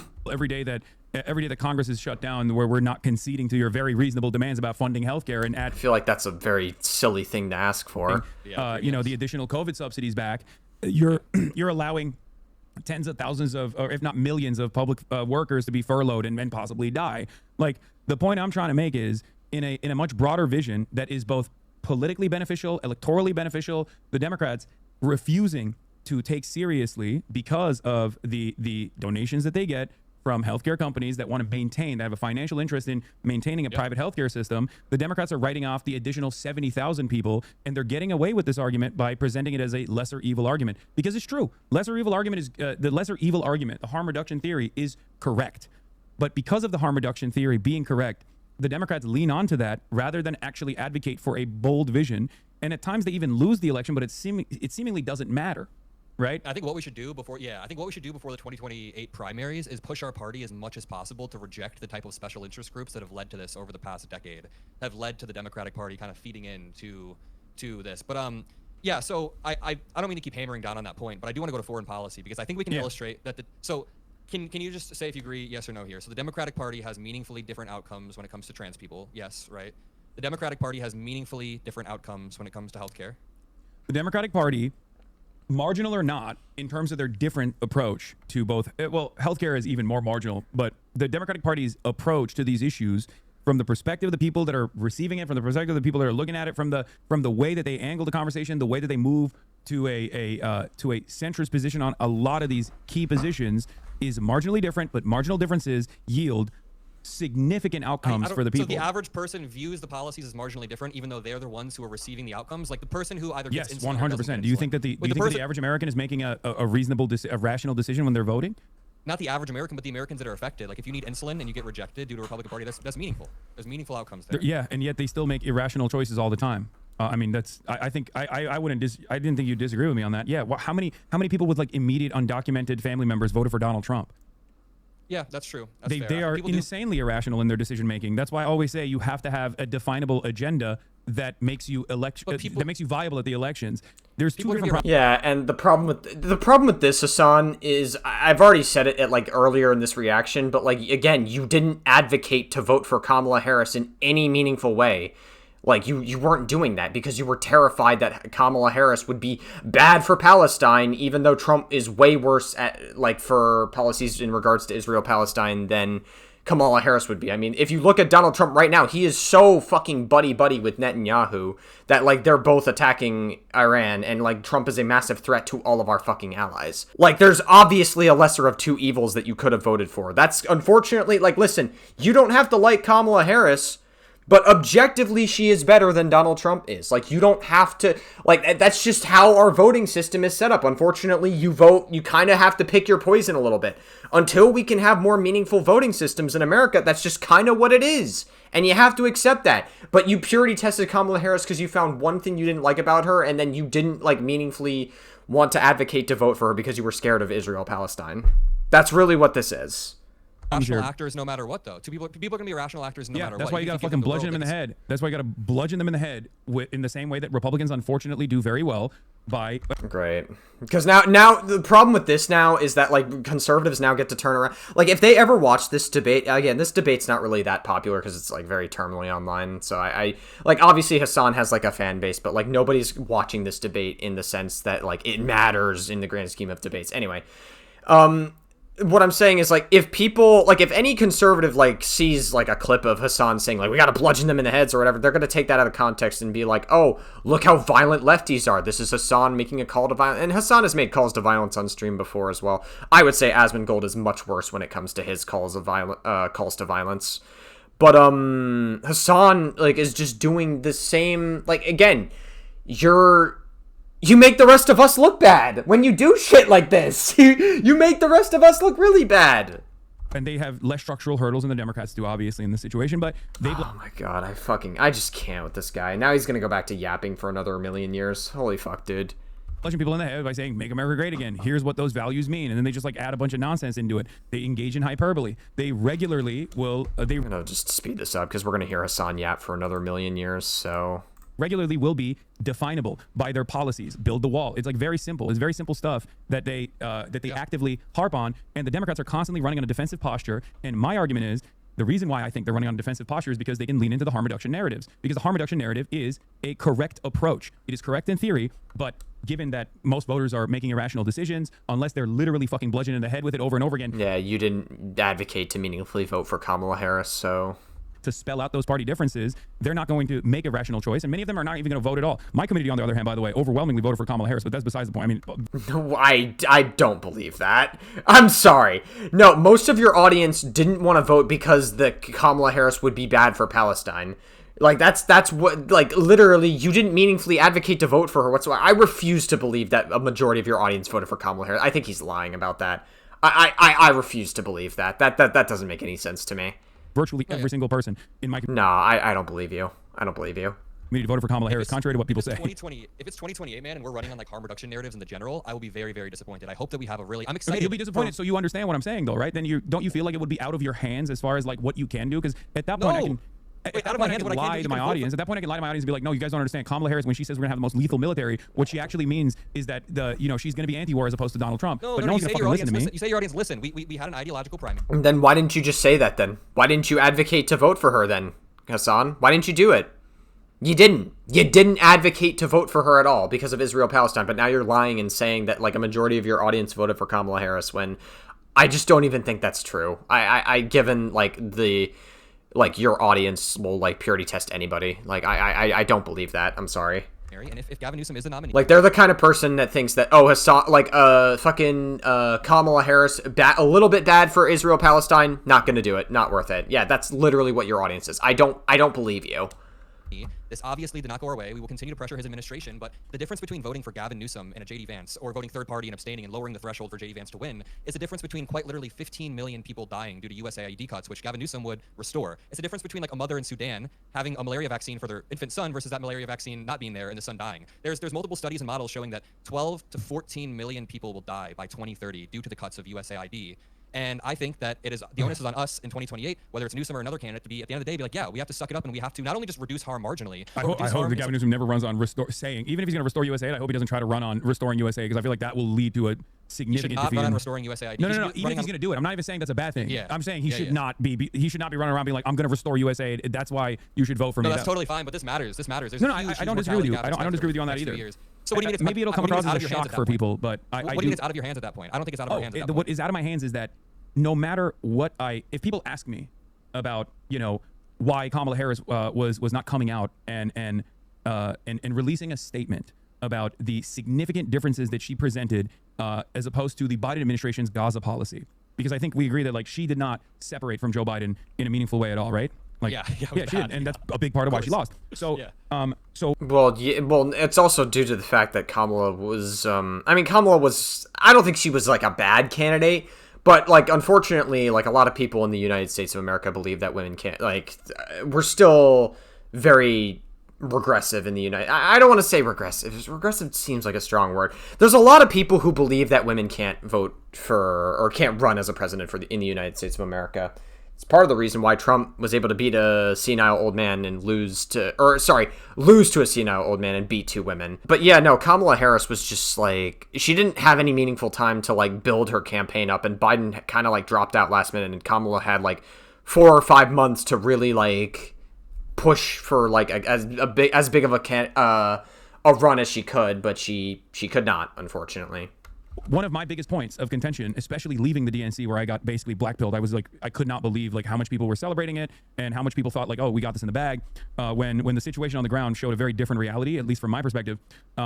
When Kamala Harris refused to sever ties with Biden, and I know that would have been a complicated process regardless, and there would be a lot of drama surrounding it, but I think with expert messaging, that would have been very beneficial for Kamala Harris, similar to like Mark Carney versus, Justin Trudeau, like cutting the dead weight, basically, taking out an unpopular figure and then rising from the ashes and presenting a bold new vision. Even within 107 days, she could have, tried to do this.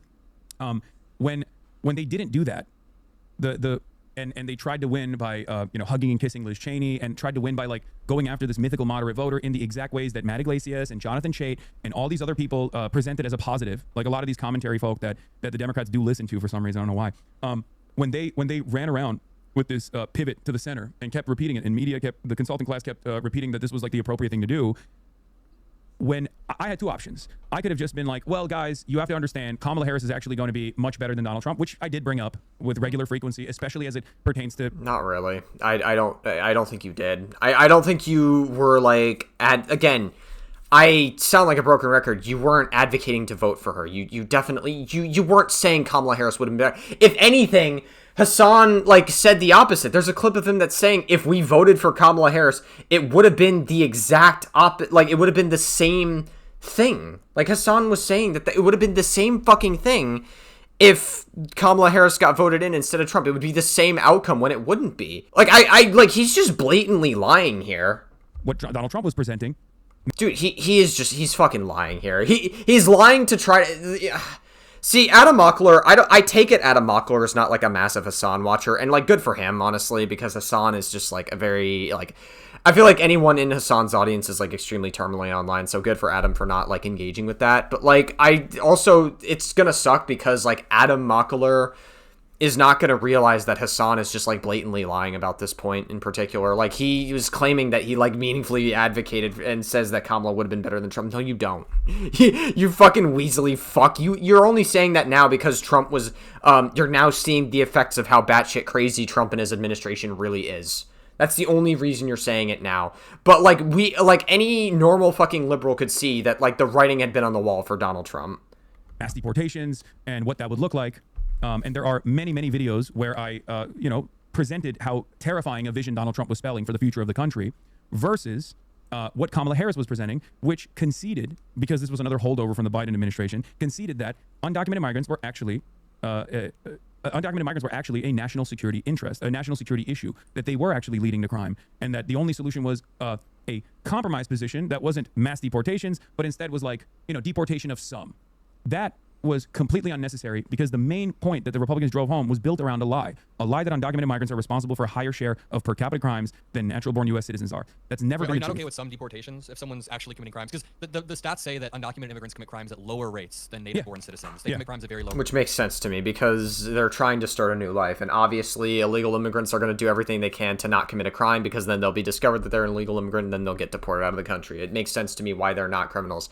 Unfortunately, if you're Donald Trump, you will say that illegal immigrants are like rapists, pedophile, murderers that try to like murder people and like all these other things, right? So like obviously like if you're Like, I understand we need to have illegal immigration policies, but, like, they're not fucking rapist, pedophile, murderers like everybody else tries to make you think. And then you have, like, Asmongold saying that illegal immigrants come into the country with the intention to destroy the economy and to destroy the U.S. government. But then which makes no sense because Asmongold is, like, very pro-slavery. He wants to bring back slavery, which would, like, put lower and middle-class people out of jobs. Right, but if somebody does commit a crime and they're caught here, are you okay with deportation? Say it's not ICE. It's entirely dependent on what the crime is, but I'm always going to be an advocate to make sure that like justice is served instead of like just immediately trying to deport someone. I would much rather have them sit in the prison system if they've done, especially if they've done a heinous crime, because there's no assurance that that person is actually going to stay in prison when they are sent to a different country. So I actually don't even fault you for not endorsing Kamala in 2020. I mean, I personally think I do. I think you're being a little too nice to him, Adam. she was way better, and I'm sure that I mean we can talk about the impacts that Trump has had and we'd agree, but I mean if she's gonna run in such a risk-averse way, I can understand that. I just yeah, I think before we move on to the forward-looking message, like my argument is Kamala Harris didn't present that vision appropriately, and that's why she lost. Like no, okay, if you say so, Hasan. Yeah. She should have sat there and been like, what do you guys think? See, like Hasan is just using every excuse in the book to try to make it seem like he was totally fine with Kamala Harris being president, but like he thought that they were both equally as bad as each other. Mass deportation is going to look like. This is verbatim, bar for bar, what I told both Democrat consultants. He's fucking like massively concerned trolling here. And also party members, including Ro Khanna and many not concerned trolling, sorry, I guess like reasonability trolling here. Others, both privately and publicly. I was like, explain to people what fucking mass deportations are going to look like. You guys are running scared. I know you see the polls that say 66% of the public want mass deportations. They don't know what that looks like. It's up to you to explain to them what that looks like. And when they don't do that and they cede ground unnecessarily on this argument, they end up causing a spectacular defeat where Donald Trump does come in and actually does start the process of mass deportations. That was my argument. And that's precisely what I mean when I say it's out of my hands at that point, because no matter how much I yelled both at the Democrats, no matter how much I advocated for every single day about how devastating a vision Donald Trump would look like if he actually won, the Democrats still chose what they chose to do. That's what I mean when I say it's out of my hands. I don't know exactly how Gavin Newsom is going to run. We don't know yet. It's too far out. But my assumption when I say it's out of my hands is that Gavin Newsom represents the same old business as usual politics that Kamala Harris ran on, that Democrats have run on in the past. That's not true at all. I think Gavin Newsom, I would say if I had to pick between Gavin Newsom and Kamala, I would say Gavin Newsom is probably going to be a stronger pick, but it's not the same as usual, business per usual, like fucking candidate or whatever Hasan described it as. With the notable exceptions of Joe Biden and also Barack Obama, both ran on an objectively progressive policy agenda. They didn't legislate. Well, kind of. I mean, yeah, I would say for the most part, I would say Obama had a more humanizing view of illegal immigration. Like, Obama basically said, like, hey, listen, I understand why illegal immigrants come to the country. I totally get it. But also, they are illegal immigrants at the end of the day, and we do have to do something about them. Like, I would say that's a very humanizing way to look at it. Like, that's fine. Like, saying, hey, listen, we should enforce illegal immigration policies, and you should come here legally. I agree. But if you're a person that says that all illegal immigrants come here to destroy the country, they are inherently harmful, they are rapists, pedophiles, you're a racist person. You're a racist piece of shit if you think that. Just saying. Like, that is just objectively what you are, if that's what you're going to say about illegal immigrants, because Donald Trump is totally fine with illegal immigration when it comes from, like, countries, from European countries. It doesn't happen as often. It's more so, like, people come from, like, Mexico. That's, like, the typical way you see it, obviously. But it can happen from other countries as well. Donald Trump says nothing about that, but it's only when it's Mexican illegal immigrants that, like, they say that he says that they're rapist pedophiles. Like, which is an inherently racist thing to say. That way, but they did, objectively run on a much bolder policy vision than they actually and also, like, Obama, like, ran, like, some of the, like, policies that Obama had could be argued to be a little bit more conservative leaning, even though he ran on being a Democrat. I should say modern conservative leaning, but for its time, it wasn't really seen that way, or for Obama's time, I should say. Actually ended up fulfilling. But my point is, if you don't do that, if you don't run a bold policy agenda-focused vision, you are going to lose to the Democrats, and I fear that that's what Gavin Newsom is going to do, and that's why I meant, like, it's out of my hands at that point. There's nothing I can do to salvage the reputation of the party, because I've been there. I've been there in 2016. I was there in 2020. Luckily, it worked out. and I was there in 2024, and it didn't work out again against me. You were not there in 2024, okay? Like, whatever. I can't speak for 2020 necessarily. Maybe he was there for 2020, but he definitely was not there for 2024. He didn't, like, advocate shit for Kamala Harris, and he said that the result would have been the same. So we're really going to just keep lying about this. Donald Trump. It's sad that Adam Mockler is not going to catch on to it. I mean, I like, Adam Mockler doesn't really know Hasan that well, but, like Hasan is, like, absolutely just, like, lying his ass off here. That's my argument. Yeah, so I agree that Kamala Harris definitely should have taken more affirmative stances. One of my big problems with her is that she was super risk averse. I think that as a former prosecutor, there was a trope that she was just very meticulous with every single thing she does, and I think that's representative of a broader Democratic Party that is just very risk averse. And while they're risk averse, they'll also finger wag and shame you over and over for not voting for this candidate in that way. I mean, the Democratic Party definitely has me disillusioned. Yeah, and guess what? Hasan is part of that crowd. Hasan, like, he was kind of doing it earlier in this conversation, but Hasan is part of the finger wagging crowd. Look at him. He's even, like, readjusting his glasses. He's doing it right now. But yeah, I mean, I don't think it is out of your hands at that point. I mean, the messaging, maybe, like the messaging apparatus of the Democratic Party, if Newsom advances the nominee, it's not out of your hands. But there's still an entire administration that you can pressure and push if Newsom were to win in your direction. It's Yeah, not I'm out going of to your keep doing hands. that And you regardless. also said, but it's not what you said. It's at that point, it doesn't even matter. And I can understand. Yeah, that yeah. you're, What you meant something I different, meant, but- and if you listen to what the conversation I was having afterwards, is what I meant is, like, it's impossible. And this is a thing that I brought up over and over again with Kamala Harris in 2024, is that there's nothing I can do to outflank the party. And one example I'll give you, I think you'll agree with. Kamala Harris got $1 billion, right? Massive war chest. She comes in hot. She comes out with this, like, I thought it was going to be a visionary agenda. They choose Tim Walz. They're coming out of the NC. I'm a little shook in my confidence in the party. And they dump $30 million to the television market in Pennsylvania. And the polls didn't even move a little bit. That was a major sign of alarm, major sign for concern for me. At the time, I said, this implies that people are hearing the message, but they're not identifying with it. They don't like it. They don't like what Kamala Harris is presenting. Because at that point, no matter how much money you spend, no matter how much you tell people that you're going to be better, that you're going to be better than the Republicans, and here is why, they were not responding positively to it. And that should have been a really important point for Kamala Harris to pivot away, go back to the drawing board, and potentially come out with a more bold vision for change. They didn't do that. And that was that's precisely what I mean when I say it's impossible for me to outflank $1 billion of ad spend, Taylor Swift endorsements, Beyonce endorsements. I'm not saying I'm a small bean and I'm just, like, utterly irrelevant. Of course. No, I don't even think you can change the results of the election. That's not even what I claim. Yeah, well, that's what a lot of people yell at me over. They make it seem like I was the singular kingmaker or something. That's really dumb. And any liberals saying that dumb, any liberals saying that you need to line up behind Gavin Newsom, what the hell? It's 2 years out. Why do you think so many liberals were mad at that Jennifer Welch clip? Like, what's your steel, man? If I could ask. What do I think about it? Like, no, why do you think so many liberals I know. on Twitter It's the same. It's the same reason why everyone said the Bernie bros were the reason why Hillary Clinton lost. It's the same reason why people still say third-party voters are the reason why Kamala Harris lost, even though if all third-party voters, I'm sure you know, voted for Kamala Harris, she still wouldn't have won the election. It's people looking for an alternative. It's not that their vision of what the Democratic Party should be doing is incorrect entirely. It must be something else. So they're just looking to blame someone else. And I'm fine being that guy. I honestly disagree. I think a lot of the liberals I talk to and a lot of the people in my audience. Yeah, it's just, again, I feel like this whole, like, narrative about, like, just, like, the whole finger wagging and, like, purity testing thing, like, that Hasan is just doing right now, this whole narrative is just, like, really stupid. Don't think what you... Just, like, and also he just, like, fucking has to yap about it for, like, minutes and minutes long. It's just so annoying. It's so boring. Just said. I've got a massive liberal audience online. Yeah, I didn't ask them about this. I don't know. But I genuinely think a lot of the criticism I saw on Twitter goes back to the conversation that I was kind of trying to, like, not pin you down, but I was kind of trying to return to it over and over, is the way that you word these things on your stream. I genuinely think liberals take problem with that. I mean, yeah, some people will be looking for a scapegoat. Well, Hasan intentionally tries to be provocative with his wording because he knows he can have a clip blow up and, like, he'll be able to get shit, like, out there. And, like, that's kind of just how Hasan has always, like, put himself out there. It's just, like, he's intentionally provocative on purpose when it comes to, like, his wording. That's why he, like, performatively waved a gun around in, like, the 2025 drama when he had, like, that person threaten him or whatever. I forget what the reason Hasan did it, but, like, him performatively waving a gun around, like, again, it's very online behavior.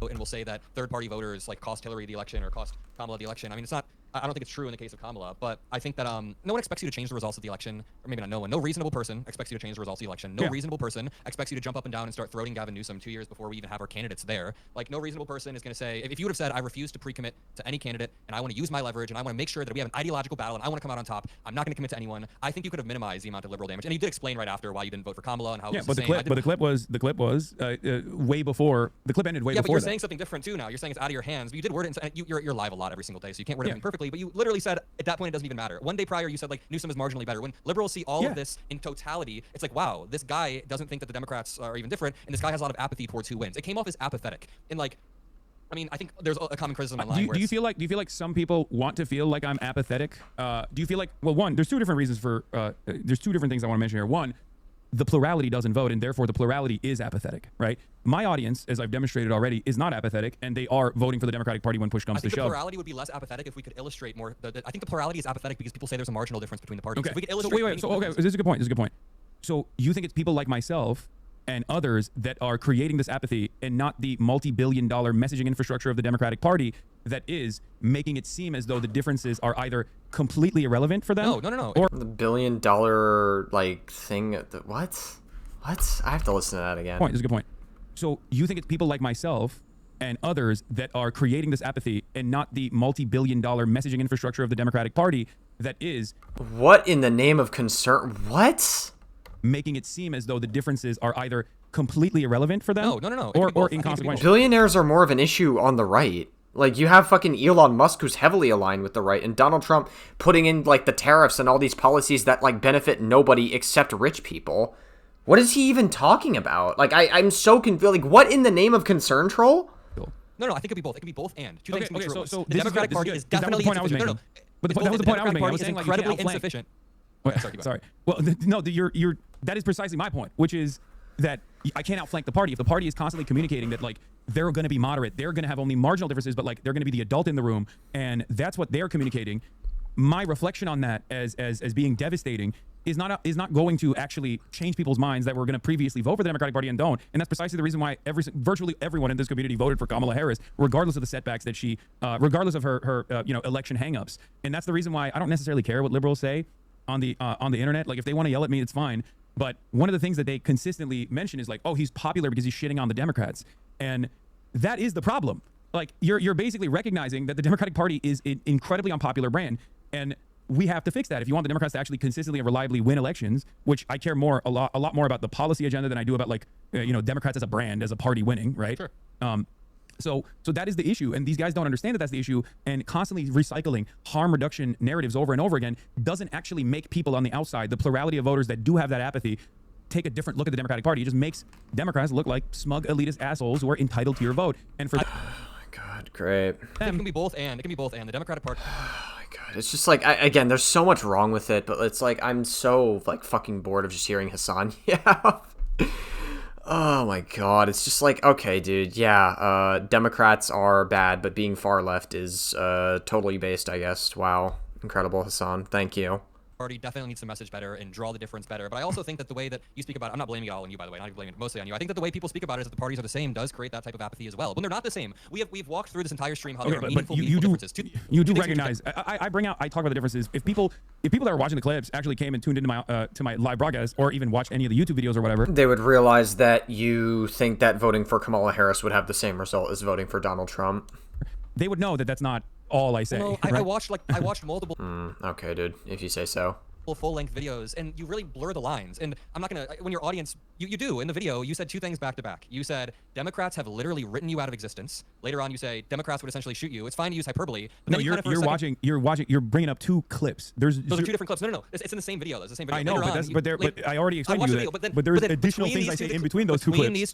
Between these two strong declarative statements, you for a second say, yeah, sure, being a trans person in a blue state is probably better than a red state, and then you go back to saying the next statement. The idea that and there are a million examples I can show you if you want to see it, but the idea that I don't actually maintain the validity of the harm reduction argument, I just don't present it as the number one solution. I recognize that there is a difference between the Democratic Party and the Republican Party. The clips that people oftentimes will recirculate will be on issue-specific things like Israel, Palestine, like the continuation of genocide, right? Like, both off of the genocide that unfolded when Joe Biden was president and Kamala Harris was vice president, and also the way that Kamala Harris communicated about what she would do differently from Joe Biden, which was, unfortunately, nothing, right? Like, there are... That's just not true, though. Like, Kamala Harris may not be the strongest Democratic candidate. You can criticize Kamala Harris, but she wouldn't, like, be the same as Donald Trump. Like, see, there it is again. It's just like saying Kamala Harris wouldn't really be that different from Trump. Dude, what are we doing? It's like, would Kamala Harris want to take over Greenland? Would Kamala Harris want to be buddy-buddy with Netanyahu? Would Kamala Harris be utilizing ICE to be a domestic terrorist organization? Is Kamala Harris a pedophile? No. If the answer is yes to any of those questions, you're being intellectually dishonest, and you know you are. There are certain aspects of the we have a difference of opinion, or we have a different approach between the Democratic Party and the Republican Party that's just like not translating to the population at all. And there's good reason for them to actually, there's good reason for the average person to not think that there's any major difference between the two parties. As far as genocide is still genocide. One is being conducted in a way where Trump is also saying additional unhinged shit. The other one is being conducted where Joe Biden keeps saying, oh, we have red lines, and then Benjamin Netanyahu keeps crossing them, right? Yeah, I agree. I think the Democrats need to stand the fuck up, and I think that this is an issue where Democrats definitely need to be meaningfully better than Republicans. Yeah, I mean, it's not even just like because it's electorally beneficial, it's also unconscionable in general. And that was the reason why I said that given both Kamala Harris's lack of interest in like communicating a different vision for what will happen with her leadership between, United States and Israel, and given her tendency to lean into Joe Biden's agenda on migration, People were looking for the right-wing bill, the right-wing bill that they passed, that they packaged as a bipartisan bill that was like almost single-handedly written by that fucking Oklahoma senator that basically offered money to build the wall. Like all of these things that they went back on, people are stupid, but they're not that stupid, right? If you say you're like anti-build the wall for years and years, and then you're like right before the election on October 6, 2023, you unveil a spending package that has money to build the wall, people are going to look at that and go, oh, so Republicans were right all along, that immigrants do constitute a national security threat, and you guys were just fucking lying to us. And all you end up doing in that situation is you don't get the moderates to come to your side to go, well, there's a reasonable immigration agenda here, and the Democrats are the only party that's going to advance this reasonable immigration agenda. No, most people in the Democratic Party say, oh shit, I guess undocumented migrants are doing the rapes and the decapitations or whatever the fuck the Trump administration is saying. I think maybe they were Kamala right. was pretty clear that that's not true, though. I mean, Kamala drew the... Yeah, I mean, like, most normal Democrats will not run that narrative. Again, Hasan thinks that they're the same, though. This whole idea that both sides are the same is just, like, absolute fucking idiot speak. Line. I don't think she played into Trump's anti-immigration criminal rhetoric as much as but the concession is within the legislation. The concession, you don't come forward with well, first of all, she had plenty of fucking I'm gonna be strong on the border videos. Wait, were you okay with strengthening the border from Biden era? Did you want to continue Biden era policies? Because right now, I thought the Biden era policies were horrendous because the first 100 days of immigration that he ran on, he did not accomplish at all. If you go back to 2021, I believe it's in the month of February, where I said, if the Biden administration, when the images came out of Customs and Border Patrol whipping the Haitian migrants at the Texas border, you remember they had the reins on horseback, and I said the Biden administration promised a comprehensive first 100 days of dealing with the humanitarian crisis at the border. And they had a lot of really good policies in there. And those policies were supposed to revolve around expeditious processing of migrants that are coming in and offering them temporary protected status, going through expeditiously on their asylum applications, and making sure that they are relocated, appropriately all around the country. Sure, yeah. And you know what? I think that our asylum seeking process can be, like, improved drastically. I don't expect it to get better anytime soon, given this administration, but I could definitely, like, I can agree that our asylum seeking process is far from perfect, and we could be a lot better at it. And they got so scared that the Republicans started instantly hitting the immigrants are coming in to do rapes lines over and over again that they completely backed away from it. And they thought, as long as we don't address it, it'll go away. And then Greg Abbott came out, Ron DeSantis came out, and they did the whole human trafficking scheme, if you remember, where they took undocumented migrants that had crossed the border to legally apply for asylum, and then they shipped them to Long Island and all these other places with the express purpose. Whoa, Long Island? Of ruining. I'm not that far from there. The immigration process that was already underfunded. At the time, I said, Joe Biden needs to punish Greg Abbott. He needs to throw Greg Abbott in prison for human trafficking. He needs to do the same thing. Yeah, Greg Abbott is a piece of shit, though, so I guess I can't argue with you there. For Ron. I don't know if the human trafficking part's true, but, given everything that the conservatives are okay with, I honestly would not doubt it. DeSantis, he needs to play hardball. They didn't do that. No one was held accountable. And all it did was create a $12 billion budget shortfall in places like New York City that the federal government did not give immediate aid to, that they could not give immediate aid to because they purposely bricked the immigration system that exists. Because these guys are supposed to be processed in Texas. The courts have adequate funds to have these guys be processed in the state of Texas, right? And they didn't do that. They didn't do any of that. And that's the reason why over the course of the 3 years, Joe Biden went from having a popular agenda on immigration, winning the popular vote on a much more progressive agenda on combating immigration with a more humanitarian framework, moving towards amnesty, which again has always been broadly popular as opposed to mass deportation. And he didn't do that. And then they conceded on the right-wing attitude, on the white nativist anti-immigrant sentiment. And that's the reason why they lost the election. Yeah, I think that Biden's immigration policy left a huge vacuum for Donald Trump to then come in with the most far-right immigration policy possible. I don't think they tried to act like all immigrants were criminals or tried to demonize them in the same way, but yeah, they absolutely messed up. And that kind of brings me to like a more affirmative message for the Democratic Party and how we need to not only run on things that excite people, run on things that actually turn people out. It wasn't just Biden, by the way. Democrats completely conceded on the issue of immigration. You don't agree? Like as a national party, as a national party. I think that the Democrats are kind of just moving where most Americans are. They're just basically saying we should have a stronger border. We should make sure that people can come here legally in a safe way. We should make sure that people can come contribute to this country. But I think they're trying to end the abuse of the asylum process we saw under Biden. I don't agree that have they conceded fully to Republicans? Is that what you're asking me? No, Democrats have not conceded fully to Republicans. No, not fully. Have they conceded the Republicans on the false notion that immigrants constitute a national security threat? You think? I haven't seen that. The Democrats have not said that.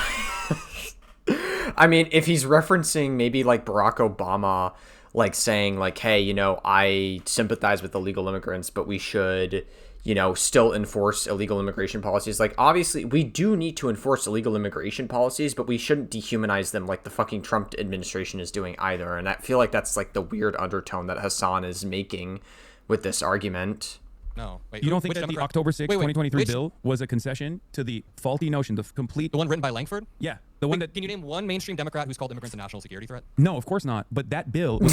I feel like you should be able to do that, though, Hasan. If that is a main thing that Democrats have been saying, you should be able to name a Democrat that has said that. Then, if you can't name a single Democrat that said that, then wouldn't that indicate that it's not true? Then, it's packaged as a reasonable and just approach to the problem of criminal migration, like migration that was, and also then there's like the Lake and Riley Act and all this other stuff that came along after Donald Trump. I think that bill increased funding for asylum judges so that asylum seekers could be processed in a more speedy way. The bill was absolutely not perfect, but after 2 years of Biden, were we even in the majority when they were trying to pass this bill? Biden went in and acted as though this was a bipartisan bill with little to no, and this is according not to me, but to numerous other advocacy organizations that said that this bill, unlike any other Democratic Party bill that was ever passed on immigration, that was ever advocated to pass on immigration, had little to none in terms of what you're talking about in terms of the courts. There was some funding for the courts, but the bulk of the courts was going to... It looks like Kamala ran on a stronger pathway to citizenship, too. The bulk of the funding, the bulk of the funding went to the apprehension, the ICE facilities, Department of Homeland Security, and funds that were about combating immigrant crime. Like that was the main focus of it. And the Democrats still had some residual fears about that, which is precisely the reason why a bunch of Democrats not only have voted to fund ICE, both under the Biden administration or give additional funds to ICE, but then also on top of that, voted for the Lake and Riley Act, which was heinous. I think you and I both agree on that, right? Yeah. Yeah. So and the reason why they found themselves with their pants down now when the issue has completely swapped to our side, my side, maybe not even the Democratic Party side necessarily, the way that they were communicating around it, because you still had Chris Murphy in I believe January or February talking about how, well, you know, Joe Biden actually deported more migrants than Donald Trump did, but he didn't do it in such violent ways, as though that's like somehow supposed to be better, because all of that is a concession that like migrants need to be removed from the boundaries of the state. Like there's no need to make a concession like that. Because you and I both agree that migrants are our neighbors. The difference between an undocumented person and a documented person is paperwork. That for 23 years prior to the existence of the Department of Homeland Security, were there deportations? Of course there were, every now and then. Having said that, they were conducted by the INS. It wasn't like this militant organization known as ICE that was specifically doing interior removals, because it was a civil offense. It was a paperwork violation. And that's what I want to get back to. I want to bring the clock back to a time where we had a more reasonable approach, because this is a nation comprised of entirely immigrants, with the exception of the indigenous population and black people. If you could choose how the Democratic candidate in 2028, even throughout the primary, messages on immigration, how do you think they should do it for the vast majority of American people who think that Biden was weak on the border? And this is just... It's interesting that, like, Adam Mockler throughout this entire... Like, I've kind of noticed this throughout this entire conversation, that Adam Mockler is a lot more... He's kind of doing the Papa Gut approach, where he's like... obviously, I don't think Adam Mockler knows who Papa Gut is. Big sad, you're missing out. But Adam Mockler is kind of like taking the Papa Gut approach and like trying to humanize the conversation more. Like he's trying to have like more of a conversation than like Hasan is, where he's just like blatantly lying. It's like several times throughout this debate, and he's just going on a yap fest. And he's like, Hasan is somewhat treating this like a debate, so he can come out like on top and look better, I guess. Whereas Adam Mockler kind of treats things as like a conversation. He's like comes across as more educated, and he doesn't intentionally lie along the way. What people think. I mean, I think that Biden had a lot of errors, and I think a lot of American people think that he was incredibly weak on the border. That obviously led a pathway to Donald Trump. Kamala Harris, obviously, I don't even think she conceded as much as you're saying. I mean, Biden wasn't as good as he could have been, but I don't think, like, I feel like people make out Biden to be, like, way worse than he actually was as well, too. Like, I really don't think Biden was bad. Like, Biden got us through COVID very well. Biden and Barack Obama got us through a crisis very well, and they both didn't fuck up the economy like Donald Trump did, where he just added a fuck ton of tariffs for literally no reason, and it benefits literally nobody but rich people. I mean, her platform. Counter message. Counter message. No. At no point do you cede ground Kamala Harris to the was running on a Republicans. pathway to citizenship. Yeah, so was Joe Biden, and then he didn't actually do that at all. That's my point. Like the amnesty framing is good, but that wasn't not only was that not the primary vehicle of her immigration agenda. The primary vehicle of her immigration agenda was the bipartisan bill that was actually more reasonable, and that Donald Trump was actually trying to undermine that because he wanted to use immigration as like a talking point, right? Like that was the communication Kamala strategy. didn't run on Langford's bill. Kamala did not run on Langford's bill. No, Kamala ran on a pathway to citizenship, and I believe they did talk about how mass deportations would be bad. Definitely not sufficiently enough. No, they ran border ads, like talking about how she prosecutes transnational gangs. Like they were very clearly communicating that they were going to take a much harder approach because they were afraid. They were running scared, and they were afraid of the 66% of Americans saying that they want mass deportation. They saw that poll and they freaked the fuck out. If you're the Democratic candidate in 2028, how do you message around this so that people in America don't think you're weak and soft on the border like Biden was? Not saying you are, I'm just saying so people don't get the idea that it's going to be another Biden. Yeah, there's also, like, Kamala Harris did blame Donald Trump over and over again for killing Langford's bill, by the way, like including in debates. You know that, right? I think that she's trying to illustrate the point that Trump doesn't care about immigration. Yeah, but what does that say to the average person? That doesn't say that Kamala Harris is not running. That Trump and the Republicans are not going to responsibly deal with this issue in a long-term way. That they're likely just going to use this as a political cudgel and then do mass deportations that are violent. Adam, I think, look, I'm not your enemy, but I do think you're debating a little bit here. I think the whole point is that was a debating. Like, what are you doing, Hasan? You've been treating this as a debate the entire time, and like fucking Adam Mockler is just having a conversation with you. What are you doing right now? Like, I feel like if you have to make your point, you shouldn't have to lie. And you kind of have a couple of times throughout this debate in a very weird way to try to make it seem like the Democrats and Republicans are the same when they're not even remotely the same. It's so weird the way you're fucking engaging with this. Failed strategy, and Donald Trump ended up winning on immigration because Kamala Harris was presenting herself as accepting of the right-wing framing that the Langford bill was good, and that the Langford bill was also presented as like a very militant approach to immigration because they were afraid. They were afraid that they saw those polls that said 66% of people want mass deportation. It never should have gotten to that point. It never should have gotten to that point at all, right? Like no one in America should have ever said 66% of us believe in mass deportation. We're a nation of immigrants. It got to that point, and guess what? Even then, the polls also still showed that given the option between mass deportation and mass amnesty, Americans have never historically chosen mass deportation over mass amnesty. Did you know that? No, I didn't. But what's your affirmative message? But you would have known that if you watched me, or even if you watched my Ro Khanna video or my Ro Khanna conversation, because I brought it up to Democrats over and over again. This is what I'm saying. Like, this is I have a broad vision for a better future, and I try to communicate that to the Democrats to the best of my ability. If they don't want to fucking listen, it's out of my hands. And that goes back to the same point. I want to have a conversation with Gavin Newsom. I want to communicate to Gavin Newsom what these spectacular failures look like. But if he's too busy yucking it up with fucking Steve Bannon, Charlie Kirk, Ben Shapiro, talking about how his son is a major Charlie Kirk fan, talking to Ben Shapiro and apologizing to Ben Shapiro on Israel not being a genocide, or apologizing to Ben Shapiro about what his like social media team said about I don't run Gavin Newsom's podcast strategy. I don't know. But but his podcast strategy is deliberate because he wants to, he thinks, faulty or not, that if he communicates a certain attitude to as many people as possible, that he positions himself as a moderate figure who's going to be tough on crime, who's actually going to be conciliatory to Republican figureheads, that's how he's going to win the fucking election. And I have no other way to approach what his advocacy is going to look like, what his policy agenda is going to look like this far out. But my assessment is, judging by his pivot to the center attitude with his policies that he's presenting on the podcast that he's doing so that he can win the election, so that he become the presidential candidate, judging off of that, there's not anything I can do. It's out of my hands if he runs in the same way that Kamala Harris did. I think that's why we pressure them hardcore in the primary. But I do want to ask, so you're running Newsom's campaign. I guess we don't have to use Newsom as a stand-in. No, we can use Newsom as a stand-in. Okay, there's good stuff. There's good stuff in Newsom. Okay, so you're running it. How do you model the immigration platform so that you don't scare off people and that you also have an affirmative, exciting message that's pro? Yeah, we're a nation of migrants. Donald Trump and the Republican reactionary forces are constantly pitting neighbor against neighbor. These people are the backbone of the American economy, and they've been here for 10 plus years. They've worked tirelessly to make sure that you have fucking tomatoes and tomatoes in your salad and guacamole on your Chipotle burritos. Stance. What? So far, that's the Democratic Party stance entirely. No, hold on. It doesn't matter. I'm not going to fucking concede on Langford bills or say that like ICE is supposed to exist in the way that it does at all. There is a clear difference between someone like myself and the way that Gavin Newsom has communicated thus far, or the way that like the National Democratic Party is currently being perceived, right? The reason why we think they're being weak is because they are too conciliatory. They say, oh, people want to abolish ICE. It now has like plurality, and yet the major Democrats are refusing to say that, and they're saying, no, ICE actually wants body cameras. Technically, from a harm reduction standpoint, body cameras are better than no body cameras, right? Even though Jonathan Ross was filming himself when he shot Renee Good, technically body cameras could potentially bring about some semblance of accountability. That's harm reduction. But the difference shouldn't be between body cameras versus no body cameras. The difference is Holy fuck, Hasan is so fucking boring, dude. Holy fucking shit, dude. He just goes on and on and on. He's so fucking boring, dude. How much of this do we have left? All right, we have about like 40 minutes of this left. Like, dude, he's so fucking boring. Versus keep ICE. Oh my god, it's like I have nothing to say to him because he fucking drones on. He just yaps and he just makes me fall asleep. He's so, like, Hasan is actually. How do people sit down and watch Hasan on live stream? Like, he's genuinely so boring. Versus take ICE's funding away, then inevitably abolish it, and go back to the previous structure that existed, where the Department of Homeland Security wasn't this massive Palantir-backed Israel-style surveillance apparatus, but instead... Yes, because everything is controlled by Israel. Good job, Hasan. Yes, we got to go back to the everything is Israel's fault narrative. There was a more just process that actually yielded American prosperity for decades and decades, when people knew that they could come here and work fucking hard and become an American citizen, because that's what's beautiful about the United States of America. No matter where you come from, you can't live in Turkey and become Turkish. You can't live in England and become English. But if you live in the United States of America, you can become American. You know who said that?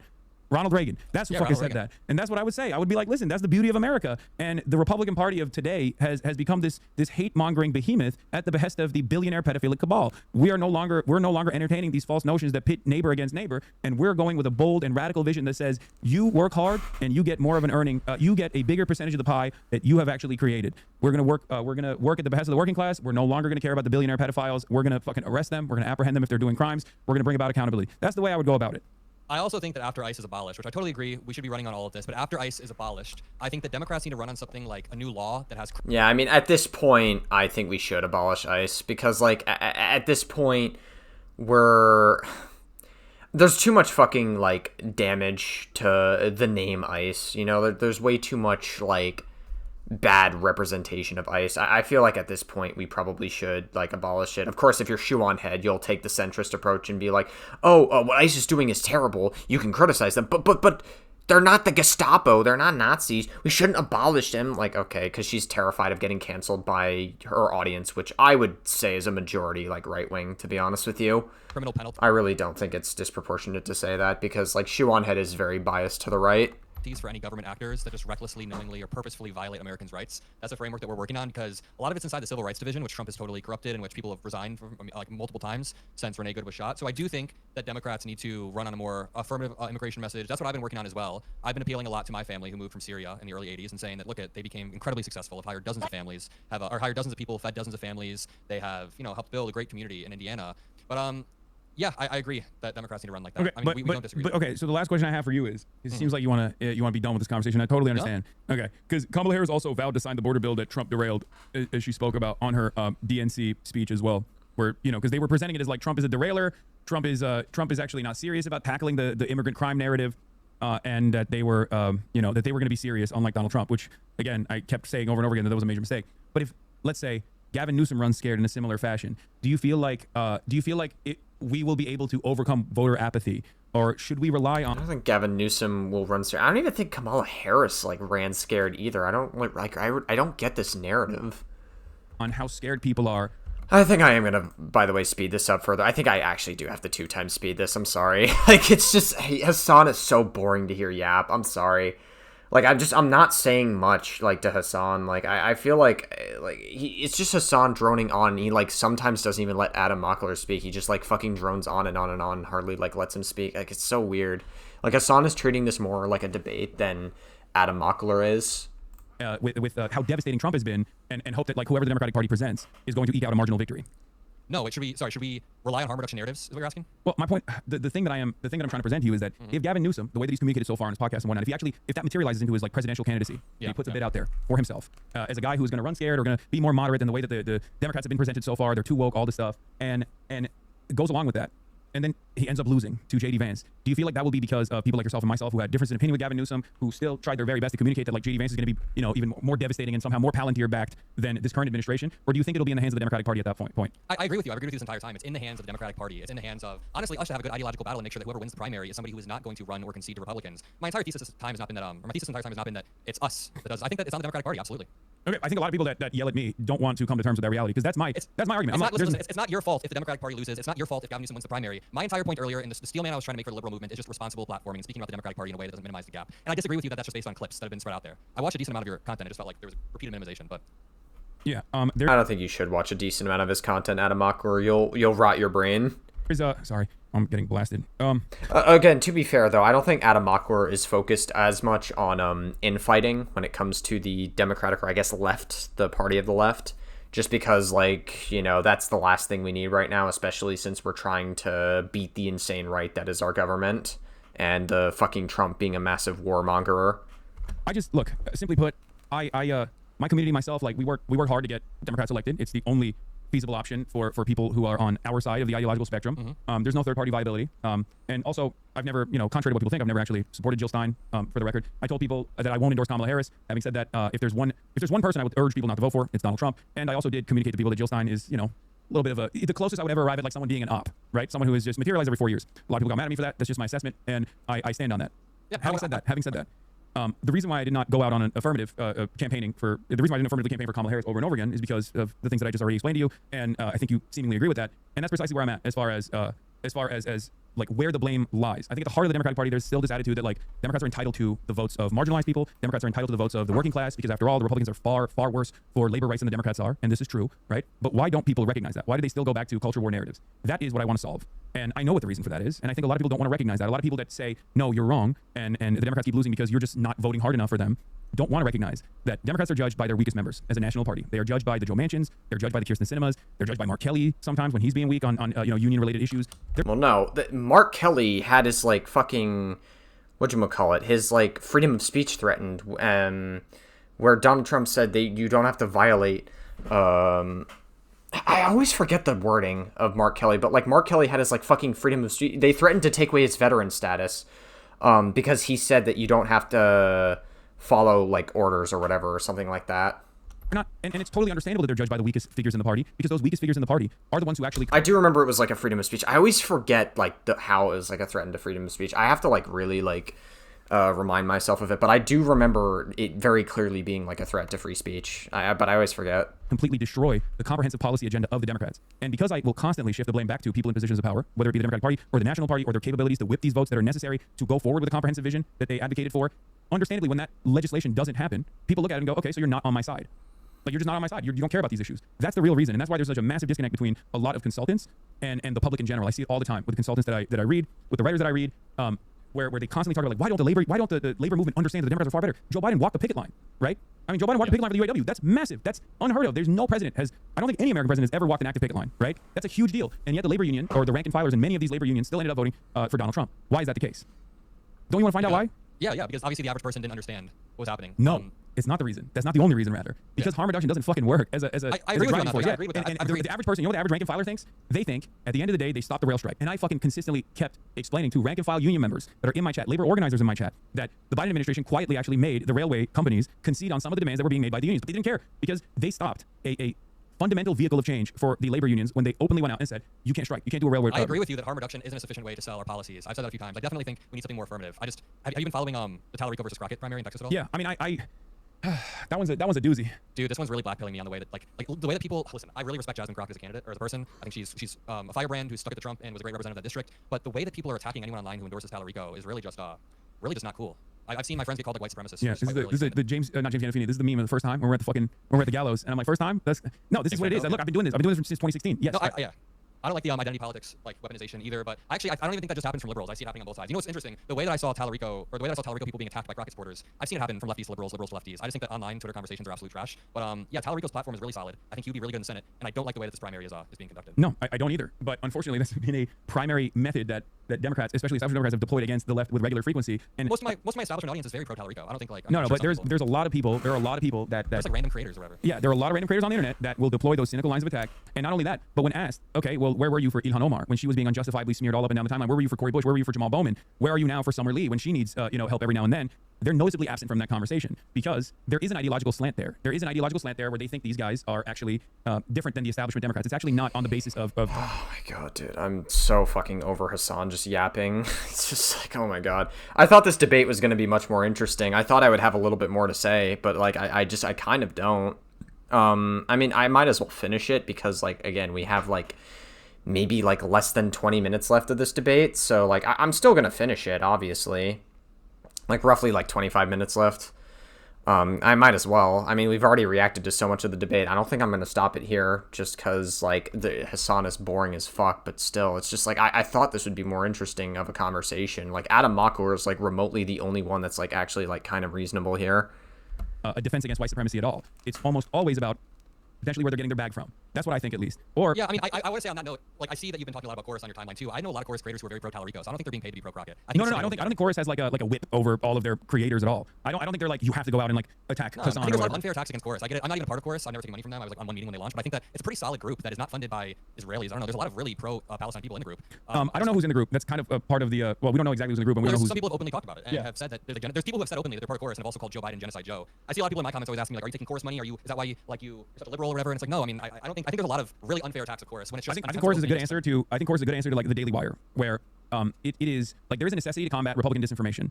There's an endless faucet of money that is being dumped into quote unquote independent media from the exact same corporate benefactors that fund the Republican Party, that fund the think tanks, that run ads on Fox News, and I think that there needs to be a faucet of pro-Democratic Party content out there that is addressing that misinformation, that's fighting against that. I agree with it on principle. I personally don't think that you should take any money whatsoever. There's plenty of people that have approached me to give me money for my advocacy, whether it be like PACs or advocacy groups. Like I don't think you should do that on principle. That's what I think. I think that is that's what's so good about being an independent content creator is that you can be beholden to your audience and your audience only, and you can. I mean, that's part of the reason why my only revenue comes from not even like sponsors or anything, but people subscribing to my Twitch channel. I think that gives you longevity as well. It gives you editorial independence.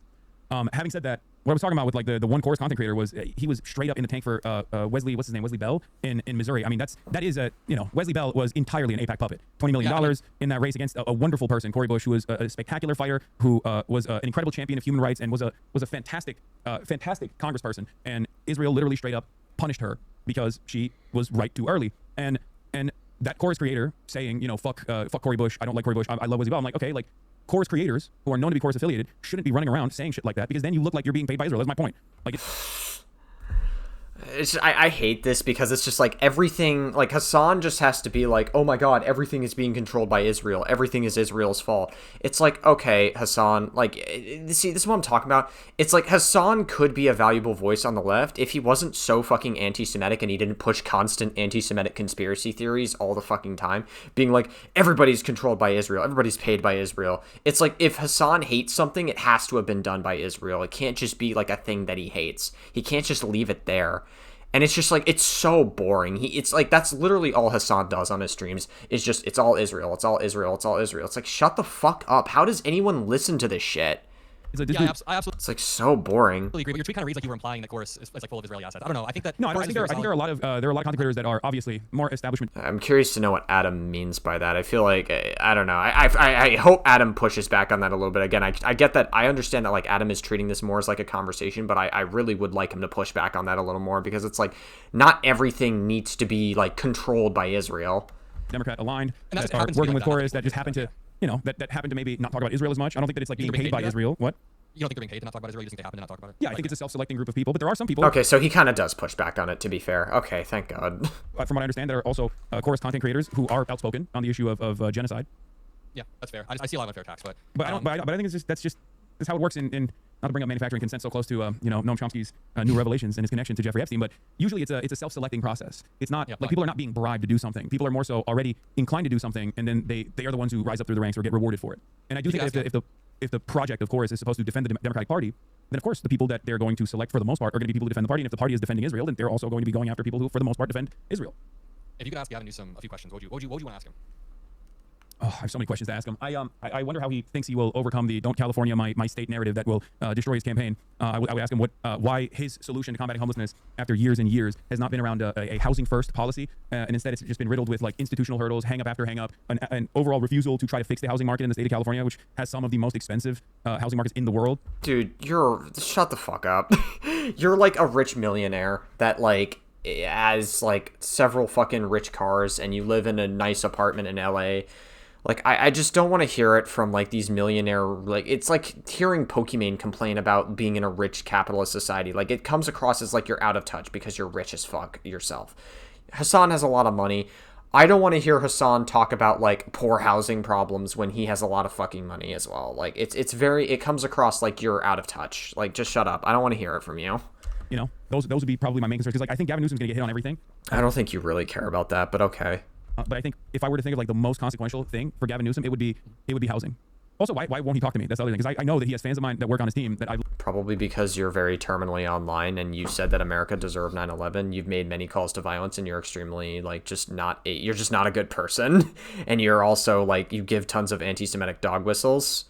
It's probably why he wouldn't want to talk to you. Like it's insane that you think that you're that important and entitled for a conversation with Gavin Newsom. like communicated with, and he's done basically every podcast but mine for some reason. It's good. Honestly, let's keep it that way. I know. Makes me like Gavin Newsom even more. I think I know why. He doesn't want to have a contentious conversation with someone that will come at him from his left flank. Well, dude, it seems like we agree on a lot, which we predicted. I think that we agree on a lot of the flaws of the Democratic Party, and even a lot of the prescriptions. But yeah, I mean, I hope I was able to at least bring the strongest liberal argument as to why people are mad at you online. I genuinely do think that there are some very valid criticisms, and I tried to bring them up and we talked about them. But yeah, I mean, people are always going to throw unfair shit around, and I think there's a stronger argument to be made. Yeah, I mean, look, if there's one takeaway that I hope liberals who came in here like that wanted you to fucking destroy me in the marketplace of ideas came in, if there's one thing that they should sincerely listen to me on, it's that I first and foremost despise the Republican Party and I want to destroy the Republican Party. And my criticisms of the Democrats stem from sometimes their closeness to the Republican Party and their conciliatory tone to Republican policies. Because I personally believe that that's not only bad politics in general, because it makes people just go, okay, I guess the Republicans are right. And I also believe that it's bad policy in general as well. Because I don't want a D name associated with reactionary policy making and then assume that it's still going to be far better than whatever the fucking Nazi party is going to present. Because they will always destroy the Democrats when it comes to being more militant, when it comes to being more racist. You can never outflank the Republicans on hatred. You cannot present a more moderate approach to hatred. It's just not going to work. And that's the reason why there have been a sequence of electoral defeats over and over again. But I do think that most liberals are finally waking up to that reality, that the electability argument is not on the side of moderates, but instead on the side of people like Bernie Sanders. I'm excited to have a good primary. Who's your dream ticket right now? Or I guess who do you want to see just like in the primary put up a fight? The candidates I like are obviously AOC, Rokana, Chris Van Hollen.